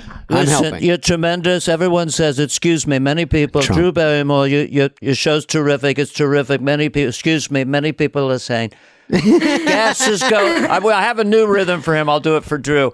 When he's on the podium to his audience, he goes, gas prices are going up. $6, $7, $10. How high can you go? That's the final rhythm. How high can you go? Yeah. It's all inflection. Yeah. Yeah, and I just have fun with it. I'm in awe of, like, there's certain people do certain impressions, and I just love it, and I'm in awe of it. And Jimmy Fallon, his Neil Jimmy's Young, great. you know, is like insane. Oh, his Neil Young is so good. He has so much talent. You know, I've talked to people there, like he's with Justin Timberlake, and they're choreographing something, and they go, Jimmy, just one time, he's got it, and then he can sing, and he dances, and he does all these voices, and he's such a great talk show host because he's such a great audience. I think we're all so influenced by that Renaissance variety human that can pull out of the ether or have a premeditated approach to it or access to both. Well, what's one that you learned? You talked about learning one and really owning it. Yeah, do you have a good one? Load it up. Do you do Chloe Fineman? Sorry, I had to burp. Jesus. I'm sorry. That's my favorite thing. Who is that? Oscar We've done dozens of these. That's my favorite moment. Thank you, Drew. It's the most real moment.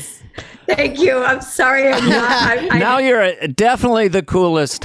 Oh, good. Oh, good. All right, that one's getting to my house now. It's just getting to me. Oof. Let's see. What have I eaten today? Chili dog, I can tell you.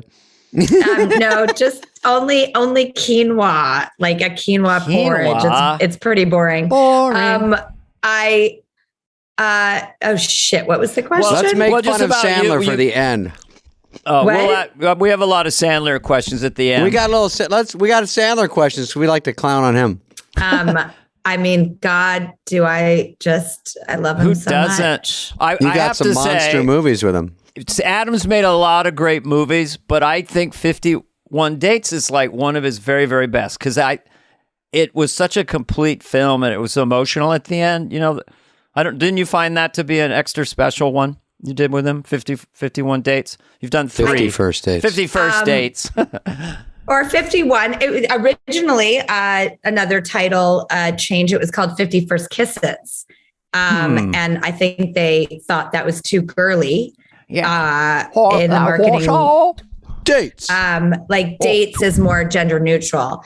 Now, this actually became a really big study for me about men and women. This is where I really did take on gender. So Nan, my partner, had found that script, and it was a drama that took place in Seattle. And funny enough, she wanted Reese Witherspoon to do it. No. She was like, was like, you're busy. I believe in Reese Witherspoon. She was a total fan. We've all been fans of hers forever. I've known Reese since I was 14 years old. Wow.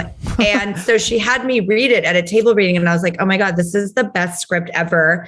And we wanted to get attached to it as producers at Flower Films, and it disappeared overnight.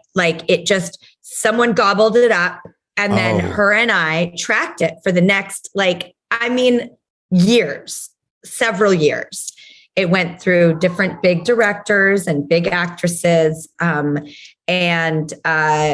just, Nan and I were determined to track where this script went. And all of a sudden, it finally matriculates over to none other than Happy Madison. Happy Madison. And that is, to anyone who doesn't know, is Adam Sandler's company. He's always done it with the same people. He always will. He's such a loyalist. And it was everybody I knew from The Wedding Singer. And another great one. Yeah. I love that movie. Oh, another monster. I stalked him. I was like, I know that you and I are supposed to be Katharine Hepburn and Spencer Tracy, except for probably through more of a Marty Feldman, Buddy Hackett lens. I'm not fancying myself Katharine Hepburn here. I've got purple hair and a leopard coat on, and you're you're sporty spice. So nothing about us physically says that this is a match, but I am convinced, Adam, that you and I are supposed to be cinematic soulmates. And we did The Wedding Singer together. And then I think it was 10 or 11 years later, I found out the script went to him. I ran into my trailer. We were filming Charlie's Angels on the Sony lot. Happy Madison was on the Sony lot. And instead of running over to his office, I thought, I'm going to type out a letter for him. So I got on my Olivetti typewriter and I typed out this letter to him, hysterically sobbing. And this, I think, the power of a letter. I've had multiple things happen that have changed my life for the better, or in palpable, powerful ways through a letter. Yeah. Don't deny the power of a letter. And I said, I know we've talked about maybe coming back together. We set ourselves up real well in the first one, which kind of fucks us up for the second one because the expectations are going to be really high for both of us. And we can't do something that is less than. We have to do something equal or maybe even more than. And I am convinced that this is the movie. And I had someone run the letter over to his office. He showed up at my trailer. Barrymore. What are you trying to do?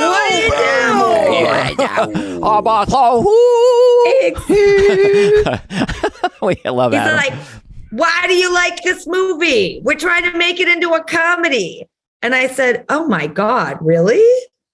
And he goes, yeah. And I go, but okay, interesting. Well, damn it, you cannot lose what is so fucking important about this movie, which is how do you make someone fall in love with you every day? And the poetry, like as a woman, I've never been more fucking moved in my life.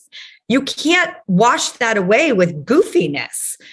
And he was like, yeah, but we know comedy and we know what guys want. And I said, and you know what? I know what girls want. And he goes, well, then obviously you've got to produce it with me. And I said, well, obviously we've got to make this movie together. And he was like, so it's happening. And I'm like, is it happening? Really? Wow. And what a great story. I love it. Fun. We went to work right away and we got Flower Films, which was me and Nan, and Happy Madison, which was him and the boys. And we sat there and we rewrote the movie based on what we thought, like what we were all looking for. Women's side, boys' side. Yeah. And this was in the day where, as a producer early on, I was told, men make the decisions about where to go to the movie that weekend and the girlfriend will go with them. And that's a gender stereotype that I just thought, oh God, that's crazy. All right. Well, I don't know what to do with that information, but thank you for telling me that. And we tried to make it this balanced seesaw. And we met with directors, and it was in Pete Siegel, who, I always think I got lucky and had a knack for seeing things in directors that they hadn't had in their work before. And with Pete Siegel, I knew he was the guy. I knew he got the tone. And this was going to be such a challenge to straddle whale sperm flying in faces 1 minute and trying to connect with the human heart and move people in the next scene. And I was like, this is going to take a very unique conductor to pull this all up and make everybody happy.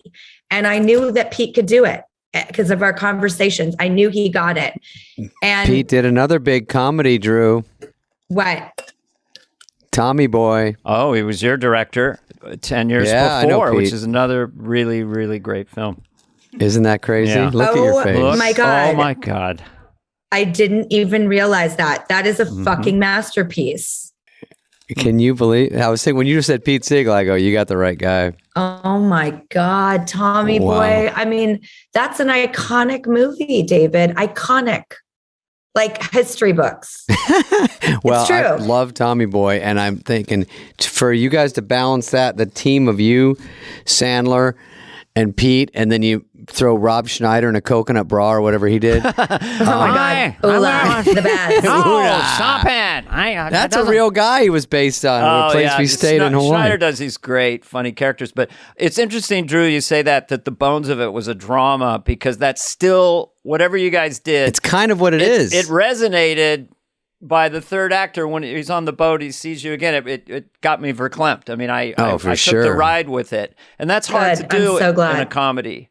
It's very hard to do. It was my life, and very much with the show that, again, I am lucky enough to make, and we fight so hard for it over here. We have the best time making it, but making a show in broadcast daytime in this time is really challenging, and we're trying to find new ways to reinvent it. But I want to be greedy in life and have all the tones. I think we have all the feels, and therefore there are all the tones, and there are all the life experiences, and no journey is devoid of tragedy and laughter and love and heartbreak and death and loss and ecstasy and sex and, maybe and children, if you choose to go that route, and, relationship. It's all the things. And so I don't it's music, and it's visuals and cinema, like it's books, it's everything. It's everything. And I want so badly to put everything in a blender. But then I think the trick is you still have to make it your own. You have to be you. But I love all the tones, and I 50 First Dates is definitely a fun tonal example that you can kind of have it all and really do it all. well done, really well put together. But I'm aiming for that for everything in my life. Can it like maybe the North Stars can be simplified down to heart and humor? Maybe you're like Paris. Ernest Hemingway called it a movable feast. Oh, of course. That's a beautiful book. That phrase is just sort of encompasses kind of what you were saying. The magistry and the symphony of life and all, slings and arrows and ups and downs and all better philosophers than me have spoke to, but to live is to suffer and have joy every day. And we had a joy today visiting with you. We did. We got to let Drew go. I was a talk show host in a previous life. Ladies and gentlemen. Quoting Hemingway perfectly. It is such I was so excited to do this with you guys. I thank you for choosing me. Thank you for having me. We're thrilled. Thank you for everything that you've done. I just love and admire you. And I'm well, you've brought an energy and a different point of view, and you're so far sort of an outlier. It was really great to get you on our podcast and hear you to speak to all this stuff. Really interesting. Yeah, great. Thank you. And by the way, I will be on the teat forever of laughter. So please keep giving it to everyone. And I'm glad you guys are doing this. Thank you for having me to the party. Hey, what's up, flies? What's up, fleas? What's up, people that listen? We want to hear from you and your dumb questions. Questions, ask us anything. Anything you want. You can email us at flyonthewall@cadence13.com. Okay, Andrew Brewer. Now, this is a great one because Andrew Brewer it says, hey, it's Brewer, your old censor from the SNL days. Now, Dana, we've talked about him because we always say something nice about him. He was a cool dude and he was fun and he had a tough job. You would write a script. And then if it was a little risque, you'd have to run it by Andrew. And so you would load it up. Like it would be like hard XXX. Yeah. So that he could negotiate. He'd take, I'm going to take this out and this out. I mean, you couldn't swear, but you could negotiate. Yeah. So if you put two in there you didn't care about, you would give him those. And then you still have your real script. But he kind of caught on to that one. I think he knew the whole game. But it says, do you boys, this is his question, do you boys recall any run-ins we had while we were all in the show? Of course. He has ideas. Dana, I'll ask it for him. The one that comes to mind is the taped black and white Wayne's World piece that you did with Mike, Madonna, and you were in a hotel room. It was full S&M. I remember that.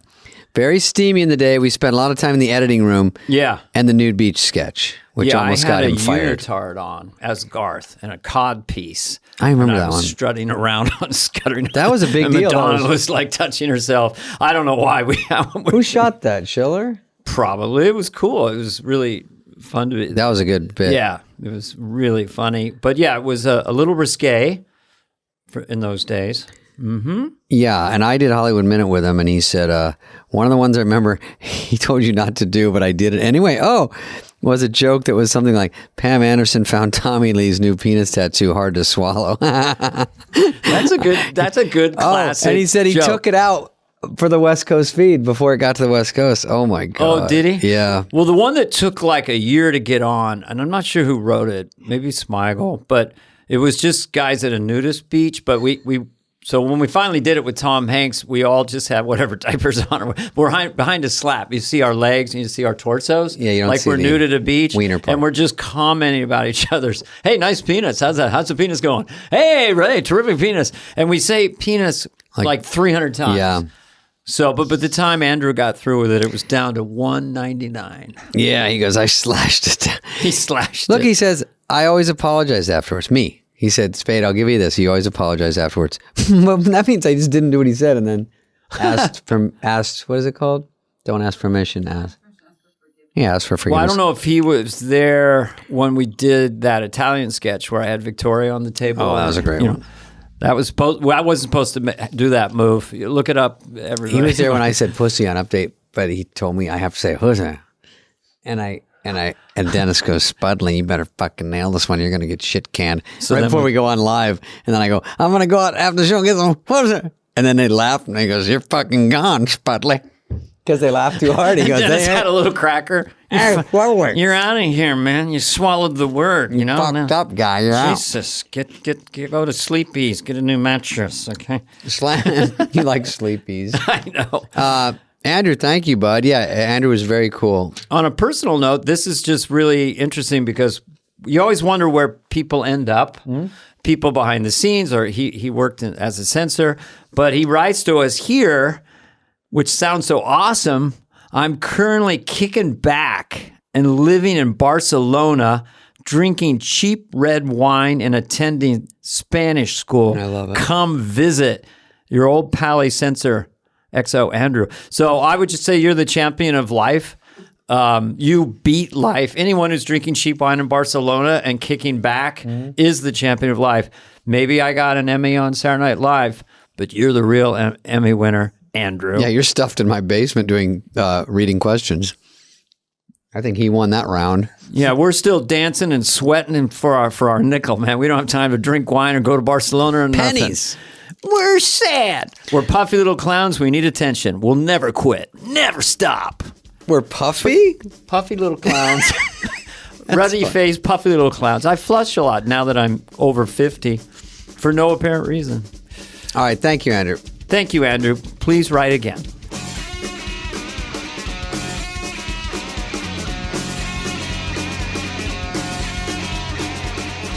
Fly on the Wall has been a presentation of Cadence 13. Please listen, then rate, review, and follow all episodes. Executive produced by Dana Carvey and David Spade, Chris Corcoran of Cadence 13, and Charlie Finan of Brillstein Entertainment. Production and engineering led by Greg Holtzman, Richard Cook, Serena Regan, and Chris Basil of Cadence 13.